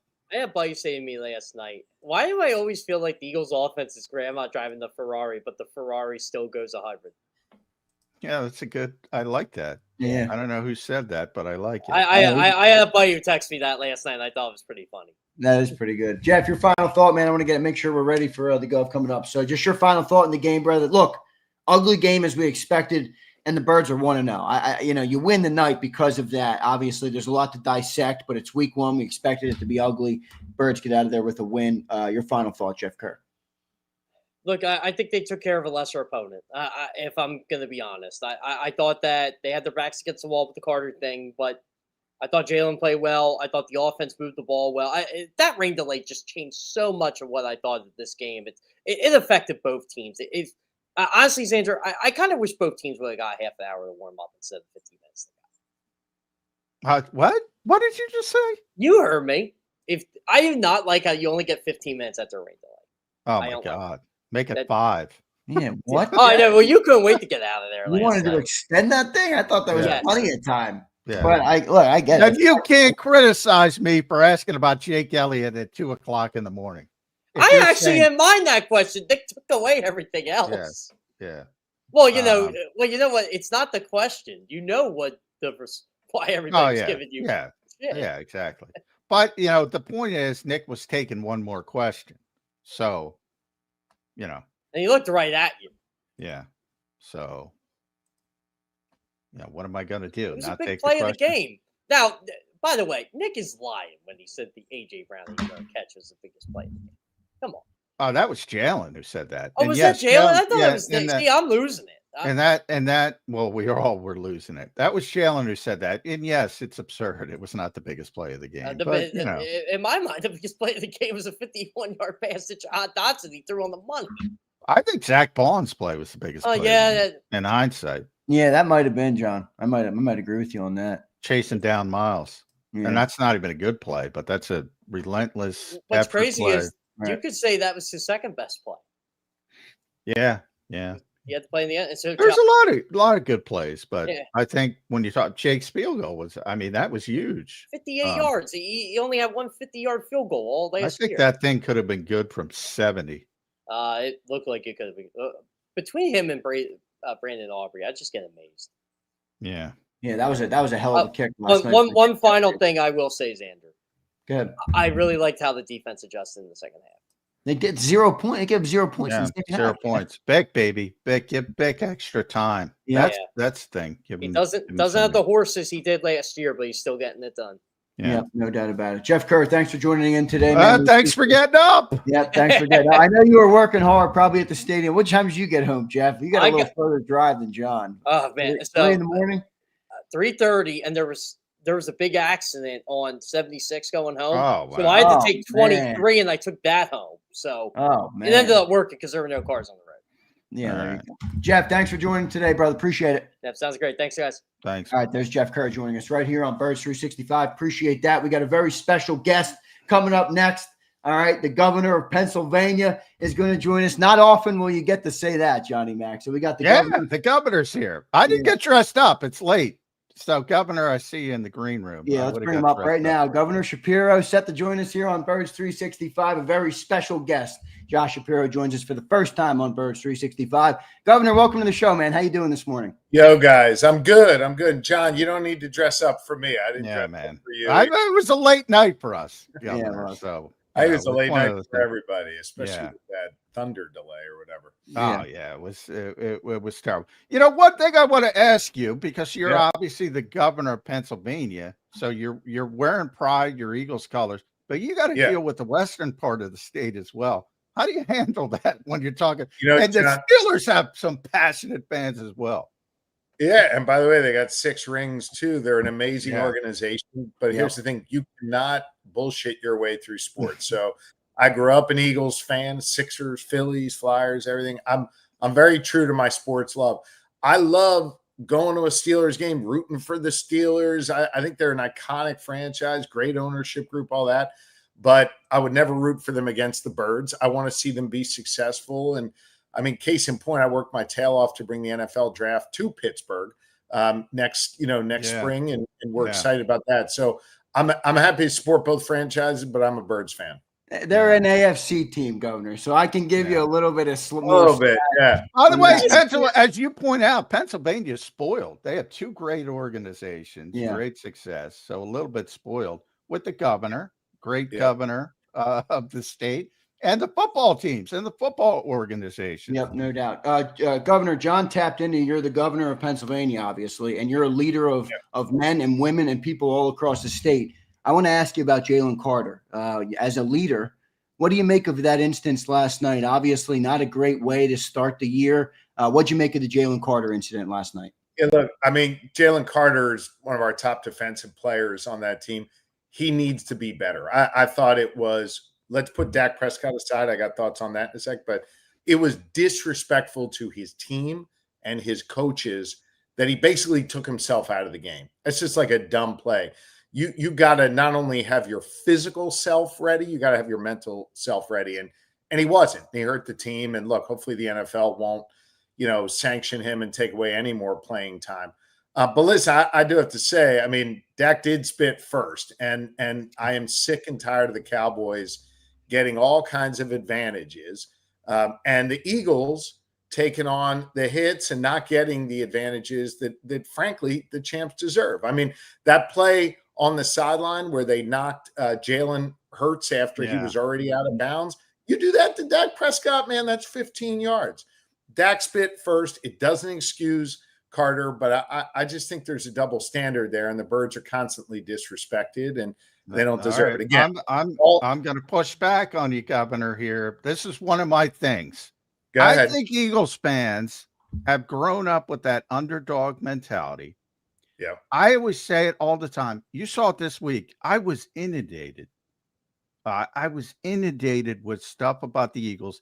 Saquon Barkley's got an Amazon documentary coming out with Martin Scorsese as executive producer. He's named the #1 player in all of football by his peers. He's got C4 Energy.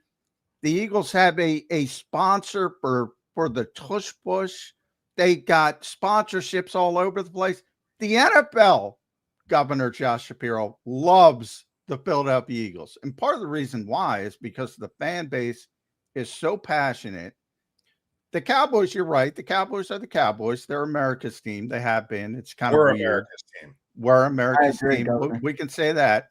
But no team in this century has more primetime games than the Philadelphia Eagles, except the Dallas Cowboys. So while you're right, you can say it a little bit about Dallas. Philly's right there, behind. Aren't you kind of making – look, Philly's earned that. Right. I mean, Saquon Barkley's earned those endorsements. The other players have earned those endorsements. I think, John, I don't want to be argumentative. It's early. The Birds won. This is a good day. That's my fault. I'll take defend your team, Governor. I love it. I mean, you're kind of making my point. What did you say? The Birds have more night games, more primetime games than any other team. except for maybe equal to the Cowboys. What the hell are you putting the Cowboys on at night for? These guys haven't won anything. What's it been, 30 years or something since now that I think there's certain teams. I just think New York Yankees, Dallas Cowboys, unfortunately. We are forced to work harder, to overcome more obstacles, to get fewer calls than some others. By the way, it's not just the Cowboys. You go touch Patrick Mahomes after his foot is on the white line on the sidelines. It's 15 yards, man. So I just think these are things that give me and other Birds fans a little chip on our shoulder. I think that chip on our shoulder is healthy. I think that's what motivates us. That's what drives us. And that's what's going to put us in the hunt again this year. Underdog mentality. All right, let's talk about with Jalen Hurts. I said this when I started the show, Governor. At some point, you look at I don't look at the numbers anymore because people get enamored with statistics and they say, well, the passing yards aren't high enough. But all they do is win, and they shouldn't. Right. They shouldn't be able to win the way they win, but they win. And at some point, Denny Green, the great ex-NFL coach, once told me, and it always stuck with me, winning is a habit. Losing is a habit. And the Eagles have created this habit. It might look different from week to week. And Jalen talks about this all the time.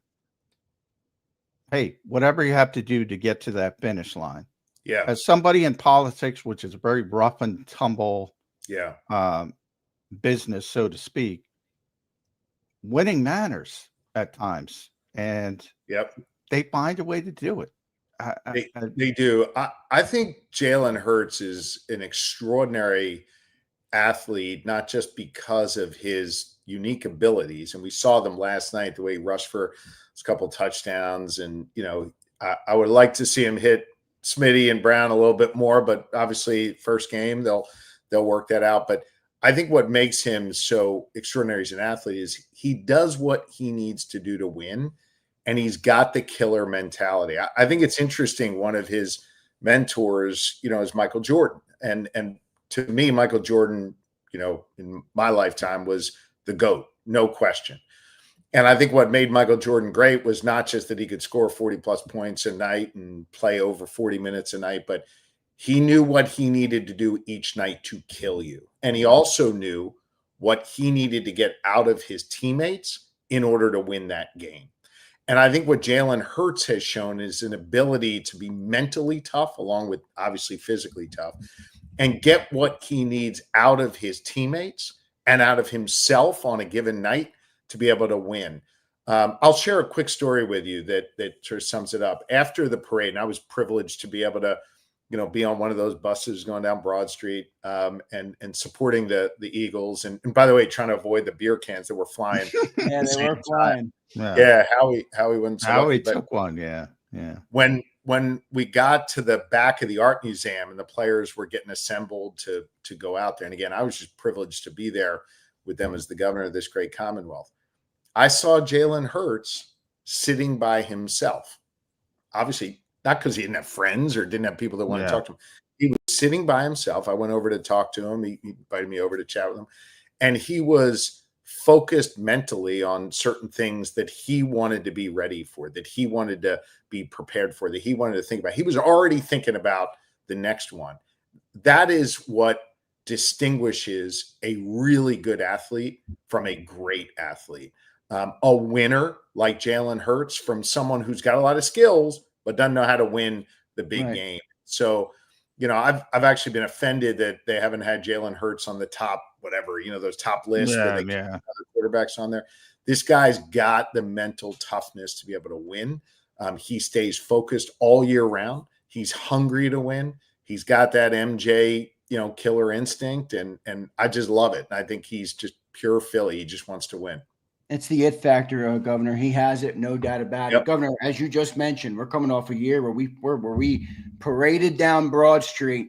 The first iteration of the 2025 Eagles was last night. Just a macro. What'd you think of the game? What'd you think of the team's performance in the game? And do you feel like this team has a chance to go and have another parade down Broad Street this year?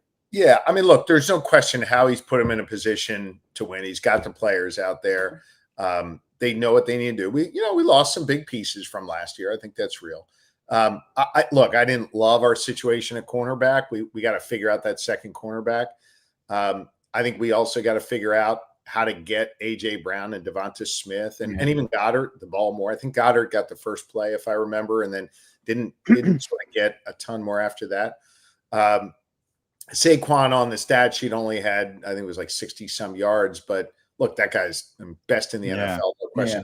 Not worried about it. He ran hard, too. That's what I liked about the yard. He ran hard. He did. And I thought it was effective for the most part. Not splashy, but effective. I thought so, too. But, I mean, look, CeeDee Lamb's a good, really good receiver, but not the best we're going to face. You got to be able to shut that down. And so I'm a little worried about cornerback. And look, Howie, coaching staff, they'll figure it out. So I'm not panicked at all. They did what they had to do. I also thought coming off that, it ended up being damn near an hour. Hour and 4 minutes, a little bit over. Yeah. I thought the defense just did a hell of a job after that, just kind of locking them down and, in kind of sloppy situation late at night. I just thought they did a really nice job. And this was really the first time they all played together for 4 quarters. And I like what I saw. Yeah. Last one from me, Governor, and I appreciate you joining. I can do this all day, guys. This is enjoyable. So we appreciate it. You got bigger things to deal with, but as a leader, there's something to that. So you look at somebody like Nick Sirianni from somebody in your position. Mm-hmm. What about him resonates to you as a leader of people and being able to be so successful? People ask me a lot, hey, who's your political mentor? Who's the one politician you try to emulate? I don't have somebody like that. What I do and what I've done throughout my life is to look at people in leadership positions outside of government, outside of politics, and learn something from them. By the way, sometimes learn things not to do, and then other times you learn things to do. So I study Nick Sirianni. I watch the way he coaches. By the way, Coach Tomlin as well on the Steelers, who's a terrific coach. One of the things that I admire about Nick Sirianni is his ability to help every player on that team understand that they have to be individually great, but part of a collective greatness. He would maybe describe it a little bit differently, and he describes things in his own unique way, but helping each player understand that they're just one piece of the puzzle, and the beauty, the magic of winning a game and ultimately winning the Super Bowl requires each player to be great at the thing that they are supposed to be doing night in, night out. And I admire that. And when I think about my work as governor, I think about my entire staff, my cabinet, the people I work with as a team. I mean, I can be great, but if I don't have a team behind me being great, we're not going to be able to deliver for the good people of Pennsylvania. By the way, similarly, if I have an off day, but my team is doing great, my staff's doing great, we're not going to be able to be successful. Each of us has a role to play. I'm a basketball guy, big hoops guy, so I think about it as the 5 players on the floor. Every single person has their role to play in order to score a basket, in order to win the game. And so I think what I admire most about Nick is his ability to max out these players and help them understand they're part of a greater good and a greater effort. And that's hard to do with professional athletes who are getting paid, gazillions of dollars and have their own, to your point before, John, about their own endorsement deals, their own things going on. So that's what I admire most about Sirianni. I think he's a hell of a coach that way. Yeah, it's inscribed on the ring. You can't be great without the greatness of others. That's what Nick is. He preaches that made the ring. That made the championship ring. Now, I didn't fully understand. That was a few years ago when he did the whole, and you got to plant the stuff. To everybody. I was like, what are you talking about? But what, Governor? That went over like gangbusters with the players. And the reporters, and I'm one of them, we were all looking at Nick like, what are you doing, dude? And that went, and I talked to Kelsey about it. That went over like gangbusters with the players. So it is interesting to see how it proceeds. I think it's interesting. Sorry, John, I mean to cut you off. I think you mentioned Kelsey. It also made me think of BG. And, some of these veterans who were part of that culture who are no longer on the team, how Nick is going to be able to do that with some of the younger guys, right? How he's going to be able to use, obviously Jalen Hurts is the leader, but how he's going to do that, having now lost a couple of those key guys who were part of that cultural fabric. And I'm sure he'll figure it out. There's not a criticism at all. It's just an opportunity now for other guys to step up and be able to be those culture warriors that we need on the Birds. No doubt. Going to be a big thing. Governor, I want you to address something. I always say this. I grew up in the city of Montgomery County. I've lived here my entire life. I assume I will live here my entire life. I always tell people, this city is different when the Philadelphia Eagles win football games. I can't describe it, but it's a different place when the Eagles win football games. Just kind of speak from your perspective on how much the Eagles actually mean to this city. I really think it's unlike any other sports city in the country. I do too, Zander. And I think you're touching on a deeper issue. And I want to be clear. I don't want to be political at all. Thankfully, we're not talking about that. But I do just want to make one point that I think, I don't care if you're Republican, Democrat, whatever, you're going to agree with this point. We live in really divided times where a lot of times people aren't even speaking the same language. And when you're not speaking the same language, you're not able to communicate and find common ground. I don't mean literally the same language. I just mean given how divided our community is. Absolutely. Why do I say that? Because I think there's still a few things in life that allow us to speak a universal language. And sports is one of them.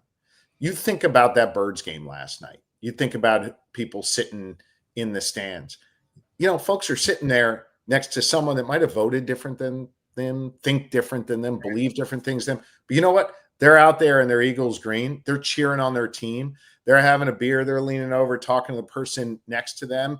And they find commonality. They find that common ground that brings a joy in people's lives. And part of the reason why I love sports so much, always have since I was a little boy, still try and play. I'm slow as hell now, so I'm not as good as I was. But it allows you to be in a room with someone you might disagree with on something else. It allows you to be in a conversation with someone who you wouldn't have common ground with. And so when you say to me, Zander, the city just feels better when the Birds win, I'd argue the Phils now too. Yeah, right? They just feel better when these teams win. I think that's real. I really, really do. I think that there's a feeling of pride. There's a way in which sports gives us that universal language and allows us to come together. And I feel that. I really, really do. It is a real thing, and it's something that we shouldn't overlook. I think it is an important part of the fabric of our communities. Yeah, I think it's very real community. It's just, bringing people together. It is one of the few things. I think that's a very valid statement. One of the few things, because you're right. It's kind of sad at times when people can't even have discussions about certain topics, but sports brings them together. If there's some way you can get the Sixers on the right track, I'd appreciate that. I didn't want to bring that. You said you're a baskbasketball guy. I'm like, please, I don't want to. It's so, guys, it is so upsetting. I mean, and listen, I'm a guy, I'm 52, and I lived through a lot of lean years with our Philly sports. And so to be able to have our kids now experience the greatness, the consistent greatness of the Phillies and the Eagles, but then to still see the Sixers struggling, it really hurts. I mean, I'm on the one hand, I'm excited. We got a really young backcourt. I mean, really young and dynamic backcourt. But on the other hand, I mean, PG's sitting out there at 30, what is he, 37, 38. And clearly, as my kids would say, is washed. And then, what's going to happen with Joel? I mean, he is arguably the greatest talent in the NBA right now. I mean, truly just the greatest talent. I hope he's healthy enough to be out there on the court. You match him up with this backcourt, man, the Sixers could be dangerous. Really dangerous. Yeah, we'll see what they can do. Governor, I want to thank you for your time today. There's one thing I got to leave you with, and it's more personal, all right, because I love cars, Governor. It's one of the things I love to do when I'm not talking about the Philadelphia Eagles. And the new Pennsylvania license plates are absolutely beautiful. So I just wanted to thank you for that because we worked hard on that. Yeah, they're beautiful, man. I love them. I think they're really cool. So I just wanted to thank you personally for that. And thank you again for the time you've given us today, Governor. It was awesome having you. We appreciate you doing it, and we hope to talk to you again soon. Yeah, guys, thank you. And listen, I mean, John, you touched on this, or Zander, you touched on this before about just how a city feels when their teams are playing well. You guys are an important part of that culture because you give us the ability to congregate after a game and talk about it and share our feelings. So I love your show. Love what you guys do. Appreciate what you guys do. And it's important to our community. And thanks for having me on, and go Birds. Thanks, Governor Josh Shapiro joining us right here on Birds 365. Awesome segment there. Appreciate him joining and checking in with us. Pretty cool experience, John. Whenever you get to have the governor on, you can tell, by the way, he's a real Philadelphia guy. Really understands the city. So pretty cool interview there, Johnny Mac. Yeah, I mean, when you said we got a chance to you saw I didn't hesitate. Yes, the governor can come on. So yeah.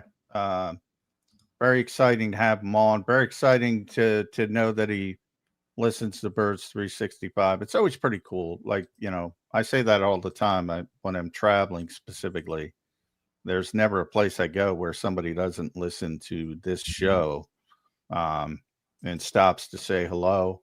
Not a plate I go on, nothing. I mean, Hollywood agents are contacting me because they like the Eagles. I'm like, yeah, that part of it's pretty cool. Yep, no doubt about it. Pretty awesome stuff there. We got about 10 minutes left to go here on a Football Friday edition of Birds 365. Appreciate everybody for being here tonight. Hit that like button. We appreciate all the great people in the chat. Big crowd here today, John, after the Eagles Week 1 win. We'll kind of wrap up the show right now. We had a good guest with Jeff Kerr, a great guest with Governor Josh Shapiro. So we appreciate those two guys for coming on today. John, we'll wrap it up with some commentary just about, kind of our final touches on the game. Where do we go from here? What's to improve? What's the message from Nick Sirianni? Let's start right there. What is the message, John, Nick Sirianni? You have a kind of a mini bye here. You got to go to Arrowhead to take on the Kansas City Chiefs next. Going to be a tough battle there. What's the message to Nick, and what do you think the biggest things to clean up here from Week 1 are? Well, it's a good game from a coaching perspective because there's plenty to harp on about cleaning up, and you also got the win out of it. But I think it starts with the mentality of be great at what doesn't take greatness, or however Nick phrases it. I can't. I'm too tired to remember that one. But there are certain things that you don't need talent to do. Lining up correctly. Not getting personal fouls, not putting the referees in a position to make calls that maybe they want to make, maybe they don't want to make, but they'll give them the opportunity. And those are the things you don't even need talent to perform and to perform successfully. So I think he's going to be harping on that a lot because of what happened with Jaylen Carter. And then from a football perspective, they have plenty to clean up when it comes to defensive football. Both, we talked a lot about Adoree Jackson. He's taking some hits. The pass rush, if you don't have the coverage and you don't have the pass rush, that's going to be a problem at some point, even with Vic Fangio. Right. So you got to get better from that perspective.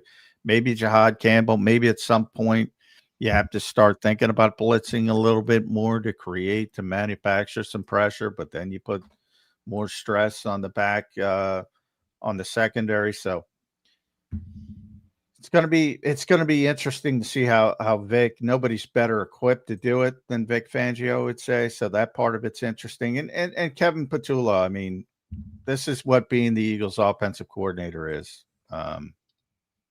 You're going to take hits because it's not going to look pretty at times. But, the goal is that, they're now on Jalen Hurts standard, and that is win, no matter how it looks. And as long as they keep winning, I don't think any of that will really catch on. But I already see it starting to develop.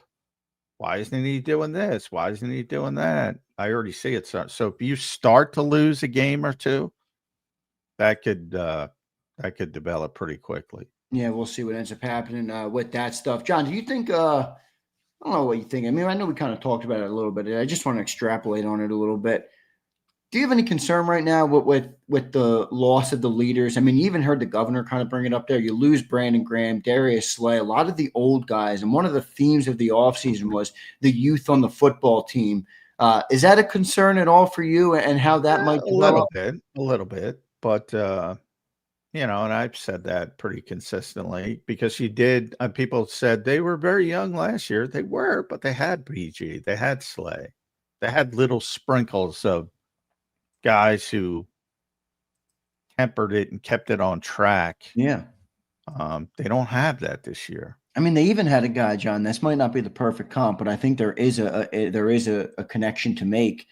They even had CJ, who I know is a more immature player, but he's actually a guy who's gone through some of that stuff. And, he talked about the lesson he learned when he got thrown out of the Commander game.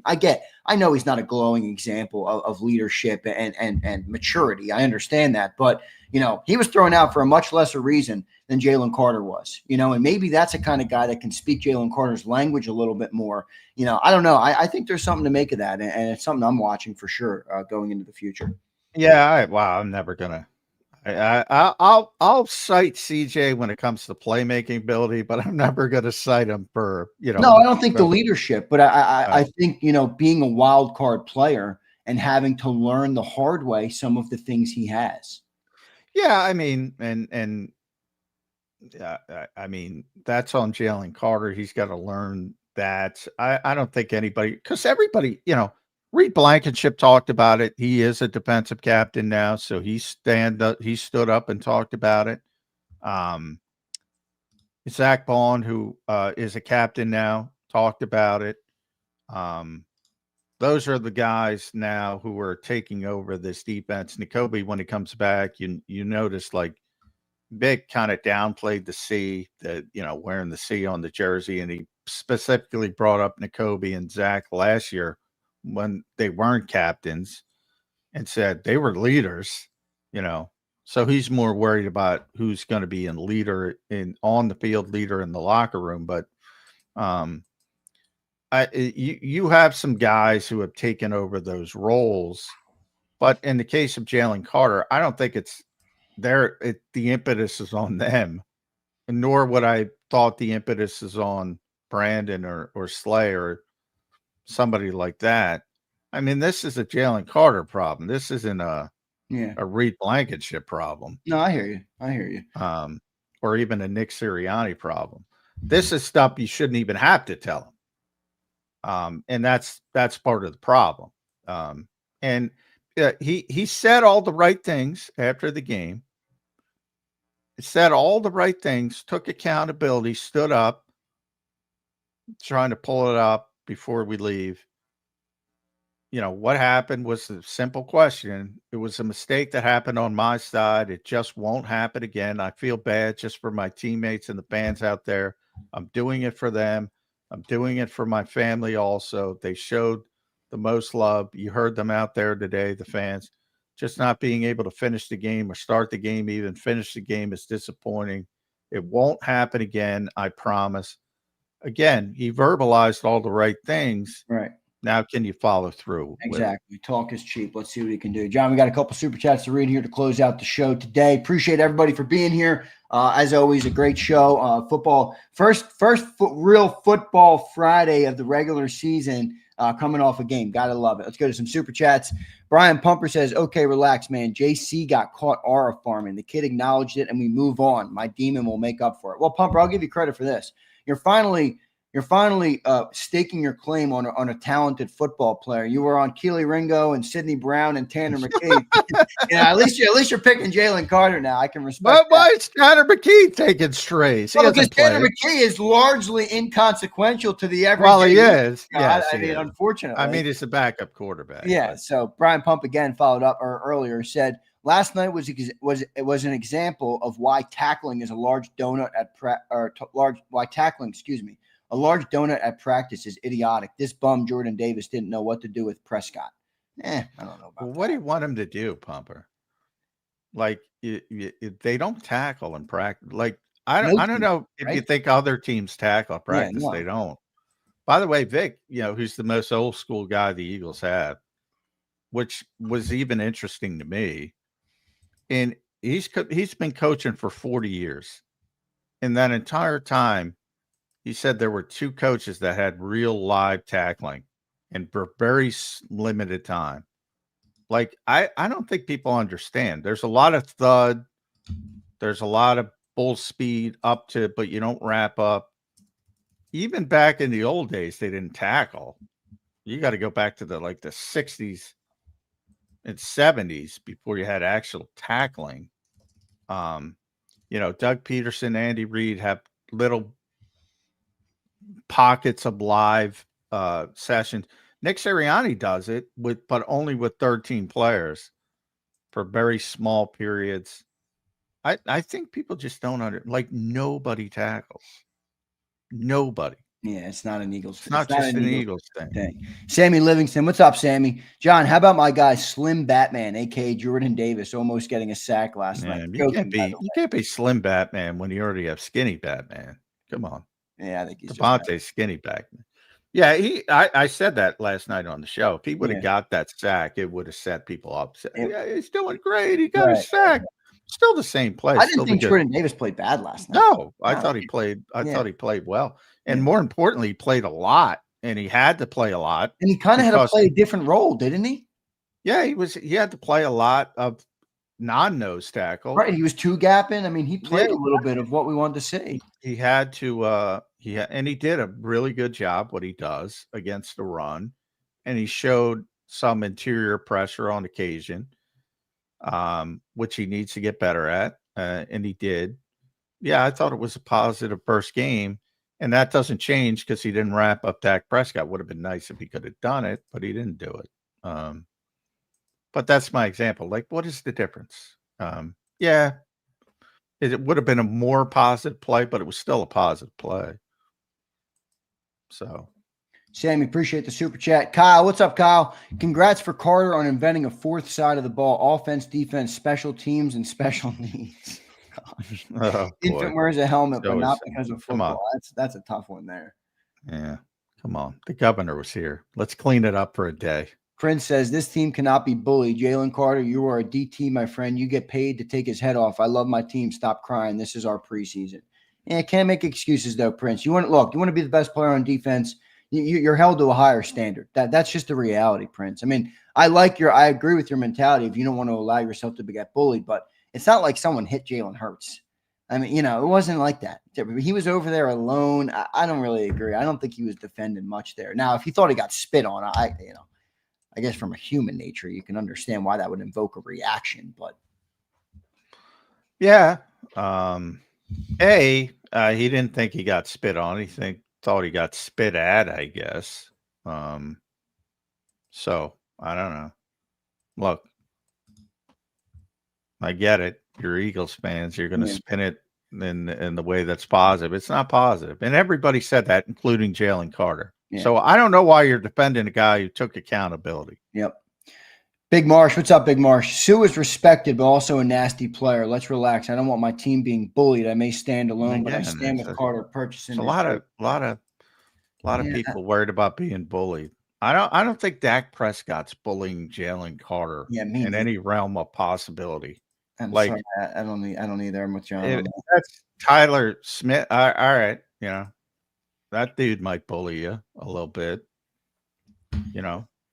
Where's Dak Prescott? You ever see, in high school, the little weasel trying to bully the big monster? You don't see that. You see the monster bullying the little guy. Right. Yeah. Where is that what we're trying to spin? Dak Prescott bullying Jaylen Carter? I don't know. Evidently. A couple more super chats, John, before I let you run. Ryan says Adoree looked like Bradley Fletcher, burnt toast. Ooh, they're tough on Adoree today. Matt NG says, looks like a line was having difficult time in pass pro. It was hard to tell, but it looks like AJ just wasn't getting separation and winning his ones. Yeah, I mean, I have to look at it when they put up the all 22, but Jalen was not comfortable with that first read. So I think the Dallas Cowboys did a good job taking away that first read. I think that was their goal, and they were very successful at it. Generally, in the past, there are times when he holds onto the ball when he potentially could throw it. Because remember, open in the NFL isn't like open. I've been picking on Illinois Wesleyan, so I'll change it to Alabama versus Georgia State. Alabama A&M or UAB, University. You're not going to have guys running free like they're Myles Garrett with ice skates in a field. It's very small windows, and if you don't get the football out on time, they're quickly covered up. So I have to look at it, but they seem to do a very good job taking away the first read. Yeah. Matt NG again says Myles is the same guy. Little fumble. That fumble was nostalgic. Yeah, I felt for Myles. But Myles was a good, not great player here, but he did fumble. Cleaned it up towards the end. But that was a big play. That was a big negative play for the Dallas Cowboys. Yep, no doubt. A couple more super chats to close out the show here. Brian Garner says, we knew Dickerson wasn't 100%, but I saw Jordan getting up slow a few times, and he did not play well. Interesting. Jordan did not have his best game. No, I don't think he did. Now, there was one a play which was, I guess, against Ezeraku where people thought was holding. I thought it was holding. Yeah, Looking at it on the video, it was not holding. He just completely – that was like him against Ty Robinson in training camp. He just locked onto him and wouldn't let him go. Right. That was not holding. No, I agree. No, on first watch, I did not think he had one of his better games. But that's a high bar. He last year was the highest graded player in all of professional football, #1. But that's one thing. The governor, I hope he's still listening. One thing I push back: this team is not disrespected. I refuse to even give an inch on that. I don't think the governor took that stand. I mean, he did a little bit, but I think what he was speaking to was something that is kind of ingratiated into the fabric of the city. Oh, the fabric of the city is underdog. Yeah, right. No question. He's correct. 100% correct on that. 100%. Maverick says, Zander, please find Texas Boy Girlfriend. I'm a talk show host, not a matchmaker. Come on, Maverick. Kanzu says, last one. This league on soft. That Nolan call was BS. Well, you can thank Jaylen Carter for that because the refs were watching the game like this from here on out for the Eagles with their hand on the flag. They're not going to get that call ever after the best defensive lineman gets thrown out of the game. They're just not. Well, we're talking about the taunting, pal. Yeah, the taunting. I assume. Look, I hate the rule, but it's the rule.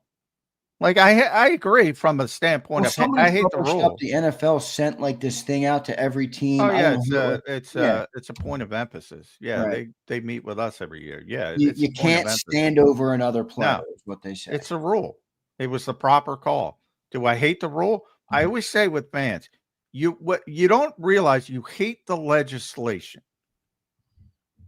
You blame it on the officials. They're told that's a penalty. They did not make a bad call. They make bad calls. Don't get me wrong. That was not a bad call. They're told that's the legislation.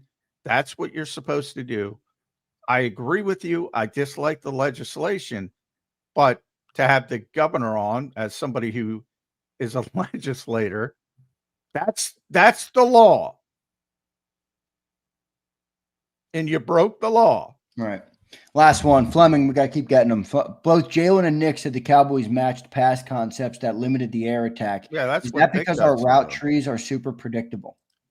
Well, they're super predictable, yes. But I got news for you, Brian. Most teams are super predictable.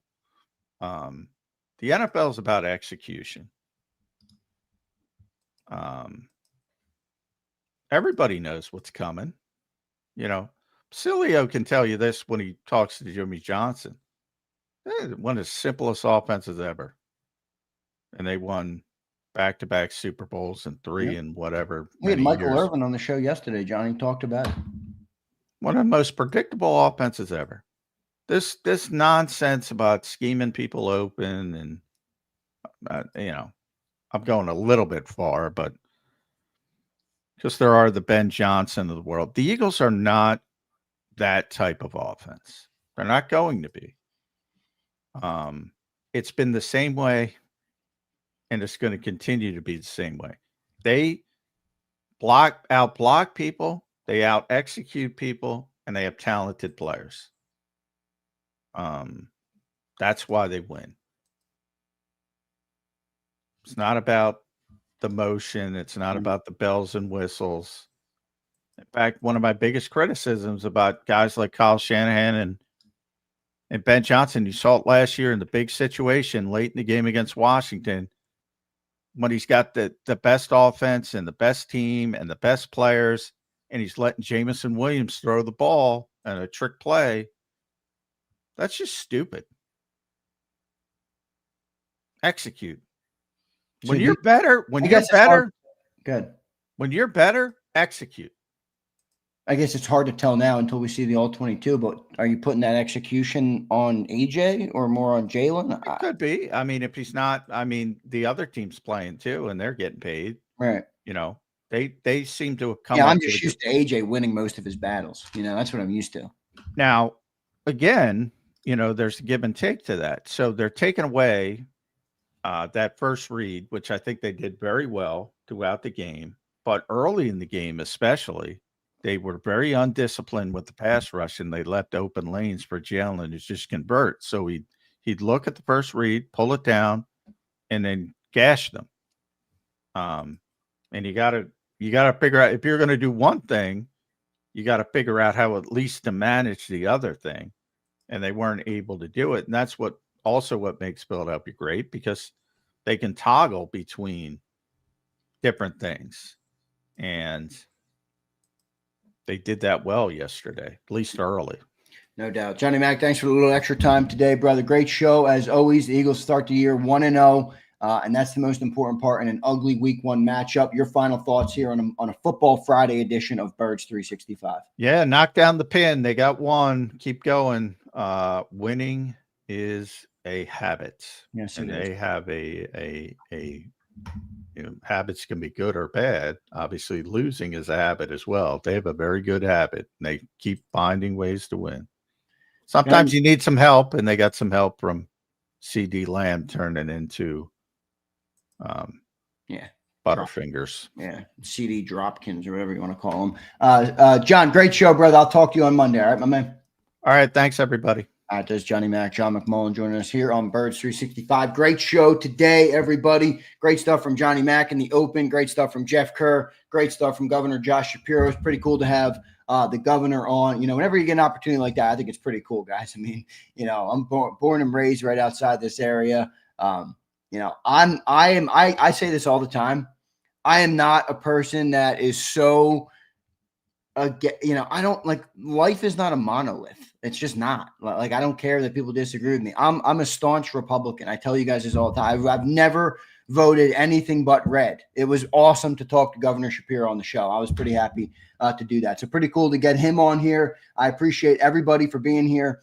As always, hit that like button, guys. We're going to have a fun Zander time today. I'll kick it around with you guys. A couple more super chats I'll get to. I saw them coming over. We'll get to them. I'm going to kind of break down the game. I want to hear what you guys have to say about the game last night, what your kind of thoughts are.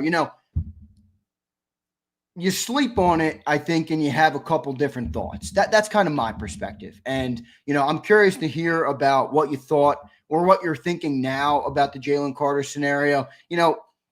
It's tough to gauge, because I'm not going to sit here and say I don't understand Jaylen Carter from a sense of, when you're a man and you feel like you get disrespected, certain people handle that differently. And that, yes, there are certain ways to handle it better than others, but I don't like being disrespected either. And if Jaylen Carter felt like he got spit at, now again, I don't like his response. I would have handled it differently. And when you're a football player and the best player on a team defense and you're playing a team sport, you got to handle that with those type of expectations. So it's kind of tough to gauge from that perspective, the human element, but you got to put that to the side. You want to be the highest paid player in a defensive player in football. You want to be the leader of the defense. You want to, you're playing with and for the men who line up next to you, with and for your coaches, with and for the rest of the players in your locker room. It comes with a different set. And again, I hope Jalen learns from it. I'm upset because I think it gave our team an opportunity to lose that game. Guys, I don't think that game was close if he plays that game. I don't think that game would have been close. I think it completely would have changed the entire defense in that game. I do. So it was tough for me to, gauge kind of all of those thoughts into one and make up my mind on it. But I am curious to hear what some of you guys think after sleeping on it, after, I don't know what we are, 12 hours or so, 14 hours removed from it. So I don't know what your perspective is on it from that regard, but we will talk about it a little bit here on Zander Time. All right. And Flex, you're spot on. He's a game changer, Flex. And it's a team game. I said someone say, in the chat, which was, by the way, one of the stupidest comments of the day. Brandon Lewis, you don't have street IQ. Yo, dummy, I got plenty of street IQ. It's one of the reasons that I'm still here. Okay. Don't hit me with that. This isn't the corner store. All right. We're not in the streets. This isn't Cumberland or Girard Avenue. You're not walking on Broad Street, all right? It has nothing to do with street IQ. We're playing a football game in professional football with $150 million bag of money waiting for you. It has nothing to do with street IQ. I mean, come on, man. That was one of the dumbest comments I read today. All right, one of the dumbest comments I read today. All right, let me get to some super chats that I did miss. Dirty Air says, want to know this team continues to find ways to win. Dirty Air, John said it on the postgame show. He said it again on Birds 365. This team has made winning a habit, and that's a beautiful thing. That's a beautiful thing. All right, they continue to find ways even when the circumstances don't look ready or don't look, like they're good for them. And that's a big credit to them. Thanks, Zeke. Dirty Air, love you, brother. Appreciate you, man. Happy you enjoyed the game. All right. So happy. It was an honor and a privilege to be able to send you. My pleasure, brother. And I appreciate your support, as always, of the channel here on JAKIB Sports. Show Enough says, Xander, what you doing down on Cumberland? Show Enough, I got more history on Cumberland and Avenue than you know, my friend. Show Enough, there's more to me than meets the surface, my friend. I promise you on that. All right. Believe me, I spent plenty of time down on Cumberland. All right. I don't know if you're familiar with a guy named Jimmy Tips. All right. I don't know if you're familiar with him, sure enough. I don't know if you're familiar with my guy Jimmy Tips down on Cumberland. All right. But again, to the point, we're not talking about that. Right? I mean, we're not talking about somebody spits on your head in the street, and you gotta handle it like a man. I understand that. I wouldn't let somebody disrespect me like that, but this is professional football. So it's a different set of expectations, and it's a different approach, and you got to be able to handle that. All right. You got to be able to handle that. So good stuff, man. Let's take some comments on the game last night and just where we are. I mean, I think the beautiful thing is we're 1-0, guys. I mean, look, how many times on this show, on all of JAKIB, on the afternoon show, on all the great content that we produce here, did we say it's going to be an ugly game? The week ones are ugly. And it's just the NFL now. September is ugly. It is. And we had an ugly game last night. No surprise. We won the game. I mean, I think that's what you want right now. Look back to the season a year ago where you start 2-2. The amount of lessons that were born from that moment or from those first 4 weeks. So, there's a lot to learn. I think actually one of the biggest advantages of the game last night is the amount of adversity they faced, right? I mean, you lose your best defensive football player. A.J. Brown and Devontae Smith are barely involved at all. Landon Dickerson goes down. I mean, you had a lot of adversity for game one that you can learn from. And not every team will learn from that type of adversity, but the Eagles have proven that they can learn from that adversity based on what they've done and how they've handled the adversity in the past. So I think that's a silver lining to the game. There's a lot to learn. Not every week one game do you have a lot to learn from. Actually, most week one games in the NFL, you probably, drop it in the toilet and flush it, and you're on the next week. There's a lot to learn for the Birds here, and I actually think that's a silver lining. That's a silver lining, and the mini bye week here is also an advantage The Eagles talked about how crucial their bye week was last year. All right? How crucial their bye week was last year. Now you got a little bit of time. Now you got Sirianni. You got Jalen Hurts who can, I don't know anybody who watched the America's Game doc that the NFL Network put up the other night. By the way, awesome. If you're an Eagles fan, go and watch it. It was tremendous. Completely different side of Jalen Hurts they showed, at least in my eyes. They did, and there's no question, guys, why this guy's so successful. There's just no question. You can say what you want about his talent, his arm. I don't really give a shit. The dude is built different. The dude has a mentality that's hard to replicate. He has an approach to the game and to life and to his team and to his craft and his life that I think we can all learn from. And I think he deserves a lot of credit for that. But they talked about that, in that documentary. So, how him and Nick kind of came together in the bye week. Nick and Jalen both said, we talked for hours every day. I've never talked to Nick more in my life, Jalen said, than that. We grew closer in that, and that was after a period of great adversity. So, again, I'm not saying it's going to be the same level, but you have a mini bye week here coming off a game where there's a lot to learn from, So it was really cool. I think that's a silver lining. Denise says, what show is that? So, Denise, on the NFL Network, on Wednesday night it aired, so 2 nights ago, the night before the game. It's called America's Game. America's Game. Look it up, Denise. Denise, you will really enjoy it. You will really enjoy it. It was a different side to Jalen. It was a different side to Nick. You saw some insight into Zach Bond and Saquon. Now, I thought they could have expanded on a little bit more, but, in a 47-minute program, you can only cover so much. But it was really good. I highly recommend everybody watch it.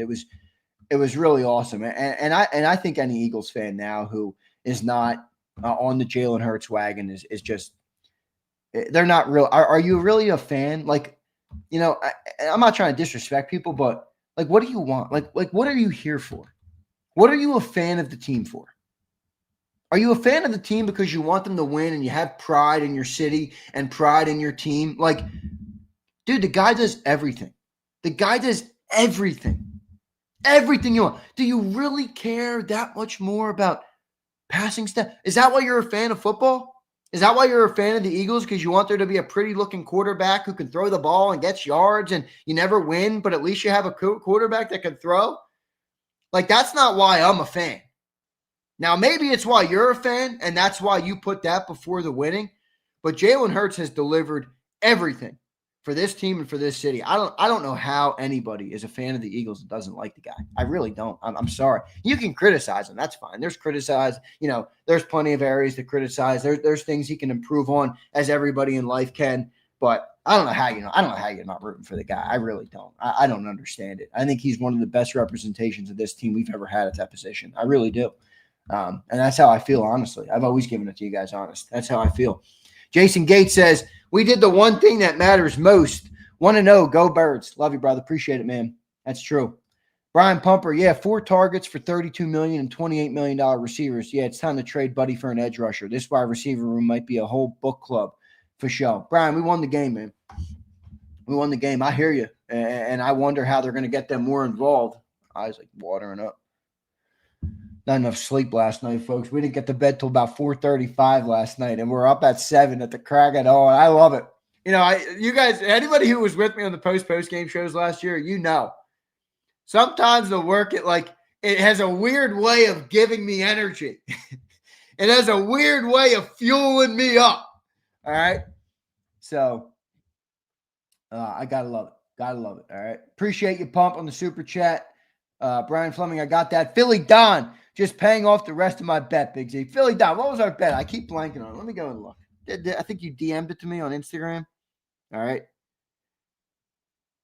Let me see what we got here. Let me see what we got.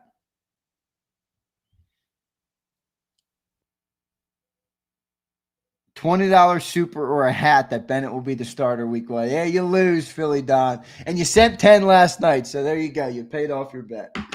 Philly Don, well done, my friend. Well done, my friend. Appreciate you. Eric Long, what's up, man? What's up, brother? He says, Hurts epitomizes the identity of this team. I think even bigger, the identity of the city to a large extent. He's bigger, stronger, and more physical than most teams' linebackers. He's an animal QB, and I love it. I think that's well said. And I think mentally, I mean, have we ever had a better fit? I mean, Donovan McNabb crumbled under the pressure of this city. You have Jalen Hurts, who just like, dude, the guy's unflappable. He really is. I mean, it's perfect for this city. For this city who's so, hard and so emotionally driven at times and has the, the media contingency that they have and the opinions of people like me and Cilio and the radio and everybody included. Like, Jalen's the perfect guy for this city, man. He really is. I'm happy he's our quarterback. That's for sure. Kimberly says Hurts did us proud. Yes, he did. No doubt about it. No doubt about it. All right, everybody. Great super chats all throughout today. Appreciate everybody for being here. As always, I need some damn eye drops. So I got any eye drops? Let me look if I have any eye drops. I need some freaking eye drops this morning, folks. The eyes are watery. The eyes are watery. All right. By the way, what'd you guys think of can we let's keep it on the rails, but what'd you guys think of the interview with the governor? I thought he was awesome, man. I told you guys. I'm not I don't know why people live in a world where they can't fathom that people don't think like them or vote like them or act like them or do things like them or manage their life like them. I don't understand it. The governor touched on it a little bit. I'm a conservative. I have been my whole life. I probably always will be. I don't really care. I thought it was a cool interview. I thought Governor Shapiro did a great job on the show, and it was pretty cool to have him on. What'd you guys think of the interview with Gov Shapiro? Texas T says, I thought it was good. Cool pull getting that interview. I enjoyed it, man. It was pretty good to talk to him. Denise says, I didn't get to sleep till 2. It was about 4:30 for me. About 4:30 for me, all right? But it was great. He stood up for Carter. Yes, he did, Master Eagle. I knew you'd like that. Mad Bird says, I liked it, Z. Appreciate it, Mad Bird. Flexen says it was great. Yeah, it was cool. All right. Big Mike says, Z, our governor is a good person, not political. Yeah, look, it didn't have to be political. He said that. He's like, I'm not trying to come on here and be political. I like the Birds. I love your guys' show, and I'd love to come on. And I said, absolutely, man. Let's get the governor on. So it was a cool opportunity, man. It was a cool opportunity for me. Guys, I don't know. I don't want to, toot my own horn. I don't like to do that, but I will do it just for a second. I got to interview Sal Paolantonio this week, which was really awesome. All right, really awesome. A guy who's been covering the NFL for a long time, an NFL or ESPN national correspondent, one of the most well-known guys maybe in the sports world. That was awesome for me, just being able to interview Sal Paolantonio.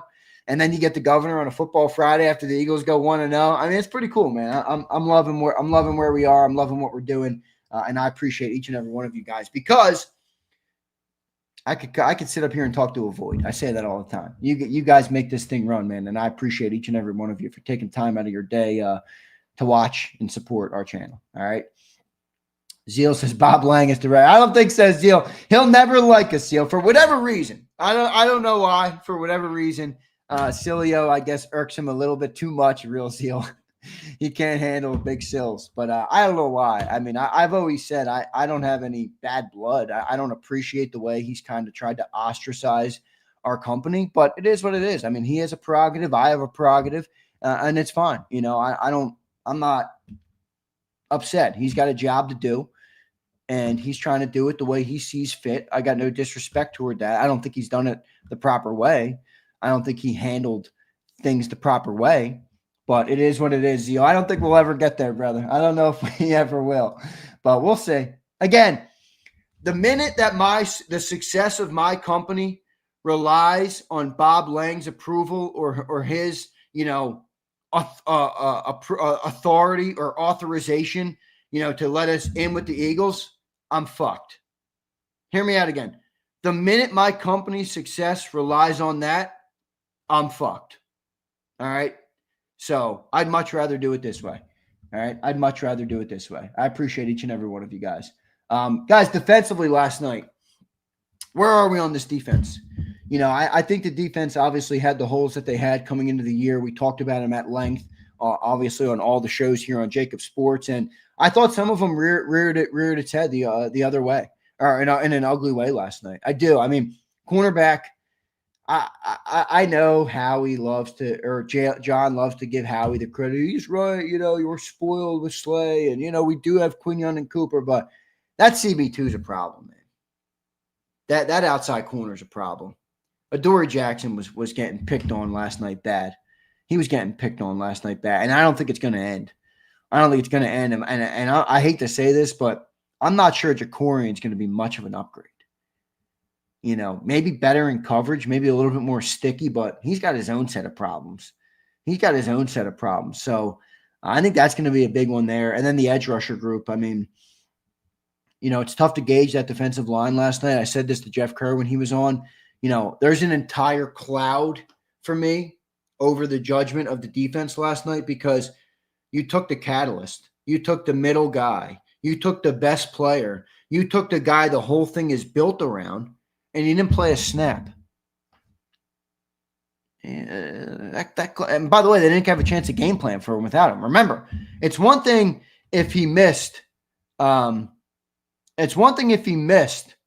of Kerr, or they knew he was going to be out. All right, you can prepare for it in practice. You can kind of talk about it. Yeah, that's not the case. I'll take some comments on what you guys think of that. Here's Catch. Oh, F, Jacob or Catch. Really, dude?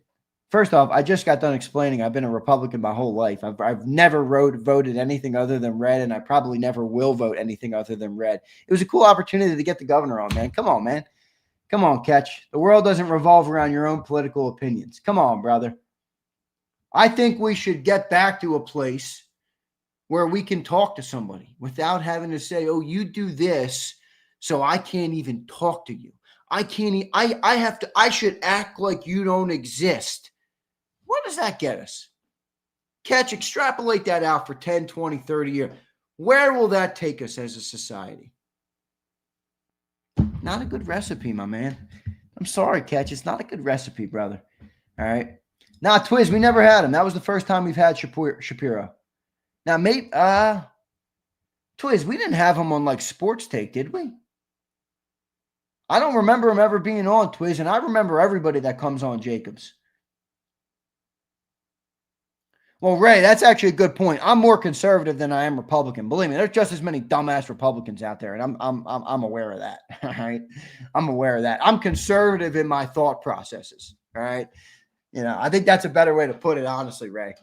I'm more conservative than I am Republican. Exactly. Thank you, Shownuff. Shownuff. Thank you for saying it more eloquently than I was able to. You're an individual before anything else. Be a decent human. Thank you, Shownuff.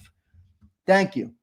Eric Long checks in on the game. He says, I'm more encouraged after last night. They'll figure it out because they're extremely well coached. They held a good offense without Carter.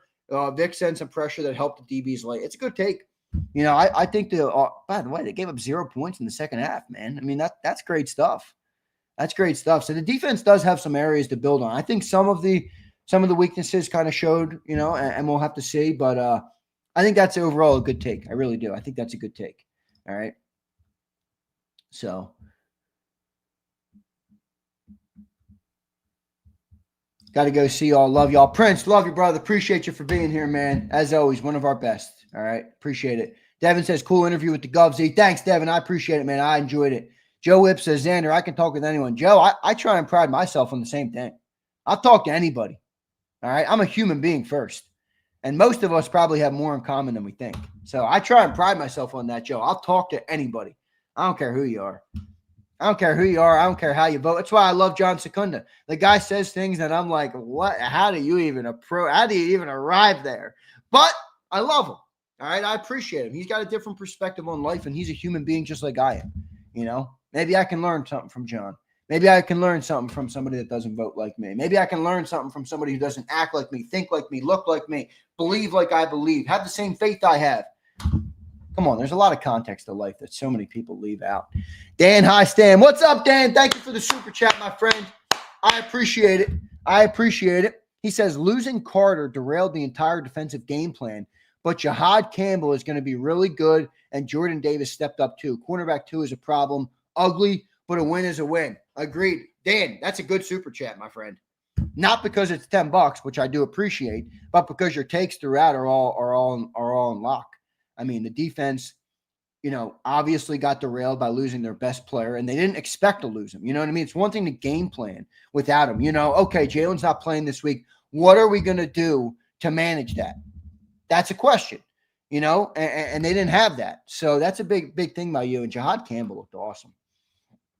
Jahad Campbell, guys, has an opportunity to be like a super Zach Bond. He's like more gifted athletically. He has a higher upside as a player because of obviously the pedigree, and the inherent talent that he was blessed with by God. So I think Jahad Campbell, I think the sky's the limit for him, man. I really do. I think the sky's the limit for him. He looked awesome in his NFL debut. And that drop in coverage, guys, that's no small thing. I mean, you see really good linebackers getting beat on stuff like that. Offense's game plan to get that matchup. They game plan to get that matchup. Jahad Campbell managed it beautifully. So great stuff there. And then Jordan Davis looked good too. All right. And then cornerback too, I agree with you. Let's see what they end up doing, man. Let's see what they end up doing. Dirty Air, thanks for the super chat, brother. Appreciate you. He says Zach Bond running down a halfback on a breakaway, making solo tackles with ease. Campbell emerging as an absolute menace. Nakobe in the wings. Our foundation is in the middle. Best linebackers in the league. It's so true, Dirty Air. And what does Vic want to be able to run his defense? He wants good linebackers. We talked about this a little bit yesterday. I forget who it was with. It might have been with the post-game show, or I forget where it was. I don't know. We did a lot of content yesterday with the Green Zone, the pregame, the postgame, the National Football Show, and Birds 365. I don't know. We were live for 14 hours yesterday, but we talked about it in some regard. The middle of the defense is put together. It's right there. I mean, you got Carter, Davis, and Jomo. You got Bond, and as you mentioned, Nakobe, who's going to come back. And then you got Reed. Like, the middle is together. You had some changes on the and the outside. And we'll see how they manage it. 30 Air, great super chat, brother. I appreciate that. I appreciate it. Tyler Braswell says, did the defense hit the giveaway goal? Yes, they did. Yes, they did. I have one leftover jersey from last year, so I can give it away. But I did reach out to my jersey guy, so I'm loading up on jerseys. I think I'm getting some next Thursday. And then I told you guys, October and November, they'll ramp up a little more. That season money doesn't start hitting until a month after the month ends. So September money doesn't hit until the end of October. So I got to kind of wait until I get some of that season money in to be able to, load up the giveaway arsenal. But we did hit this defense giveaway, and we got the Cooper DeJean jersey. I'll give that away. We're not going to do it today. Not going to do it today, but we will be doing it now, probably next week, either maybe Monday or Tuesday. So get your memberships in if you're not a member already. All right. Get your memberships in if you're not already. Kimberly said Hurts did his I think I got that, but appreciate you very much. Guys, what'd you think offensively? We just talked about the defense. Where are you offensively? What'd you think offensively of the team and what they were able to do yesterday? I thought Jalen Hurts played awesome. I mean, he was 19 of 23 and he had 3 throwaways. Targeting receivers, he was 19 for 20. All right. He's proven that turnover-free football is the most important brand of football he can play. When he doesn't turn the ball over and he's efficient like that, you're going to win a lot of football games. You're going to win a lot of football games. I'm with you, Flex. I mean, pass game, has some work to do. But if you don't have Jalen Hurts in that game, we're cooked. Yeah, I mean, I said it. I tweeted it out last night. Jalen Hurts is the reason the Eagles are 1-0 right now. All right. Jalen Hurts is the reason the Eagles are 1-0 right now. There's no doubt. There's no doubt. So great. I thought great performance for him. I really did. I thought he played really well. Devin says, what happens to happen for giveaways this season? All right, Devin. So, we're going to give away more than what the catalyst is, like we did last year. We'll start slinging them once I get more jerseys in. But Devin, the 2 catalysts this year. So last year it was Saquon 125 plus yards from scrimmage, and we would do a giveaway. This year there's 2. So we activated another one, which is shout out to the great people of JAKIB Nation. But if Jalen Hurts has 275 all-purpose, so rushing and passing, that's a giveaway. He didn't reach that last night, but he did have a great game. So that's the first one. Jalen Hurts, 275 all-purpose, and this goes for every game. So any game he does that, he goes over, we give away a jersey here on JAKIB Sports. The next one is defense, 20 or less points given up. So if it's, and we clarified this, if it's 20 on the dot, it still qualifies. Now the chat bullied me into that. It was supposed to be less than 20, but it wasn't. I wanted to be in the teens. We got the 20. That's all right. So they did qualify. So anytime you have 20 or less points given up by the defense, we'll be giving away jerseys. So those are our 2 catalysts. All right. Texas T says, Eagles Eric made a post that AJ wasn't healthy and was basically running decoys. I don't know. I'll check out his post. I'm not sure. I don't know. If AJ was on the field, I don't know. It feels like he was healthy. Like Texas T, don't you think, like, even if he's not getting the ball, he's still blocking people. He's still doing things. Like, I don't know. I don't really think that covers for it, but so we'll see. We'll see. Here's Lamar reminding me. I know, Lamar. I know. Lamar. I know. I think Jalen Hurts was a bright spot, though. Yes, Ryan is correct. You're welcome, guys. I was the one who brought up the 20.5. Yes, you were. All right. Yes, you were. Hurts with the Jordan shrug. Did he hit him with that last night? I think he did in the end zone, right? 275 all purpose. Devin, I'm predicting an MVP season for Jalen. I don't think that's crazy. Denise says Hurts is our leader. No doubt. No doubt about that. I don't think that's a question by anybody. All right. I don't think that's a question by anybody. But, I'm getting a headache. Not enough sleep, I guess. Getting that headache. But I appreciate everybody today, man. Great stuff as always. For those who missed the interview with Governor Shapiro, we'll post that up on the channel. I'll probably get some shorts out on social media as well. So I'm looking forward to that. Appreciate everybody for being here today. We had a great crowd in here. Still have 1,400 people watching, by the way. 500 plus on YouTube and 900 across our Twitter account. So appreciate everybody for being here today, man. Hit that like button. We'll be live again 2 to 6 p.m. today with the National Football Show.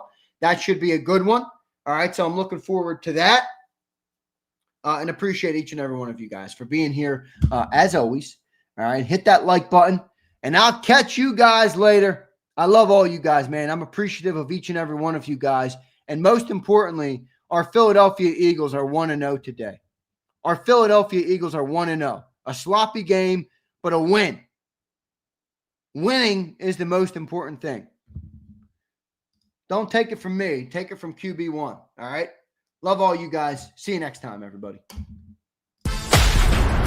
You've been listening to Birds 365, the destination for the passionate Eagles football fan who bleeds green. If it's Eagles football, we're talking about it. Debate, inside the locker room, and guests that are some of the greatest football minds from around the region. We hope you enjoyed the show. We know we had a blast. Make sure to like, comment, and subscribe, and we'll be back soon.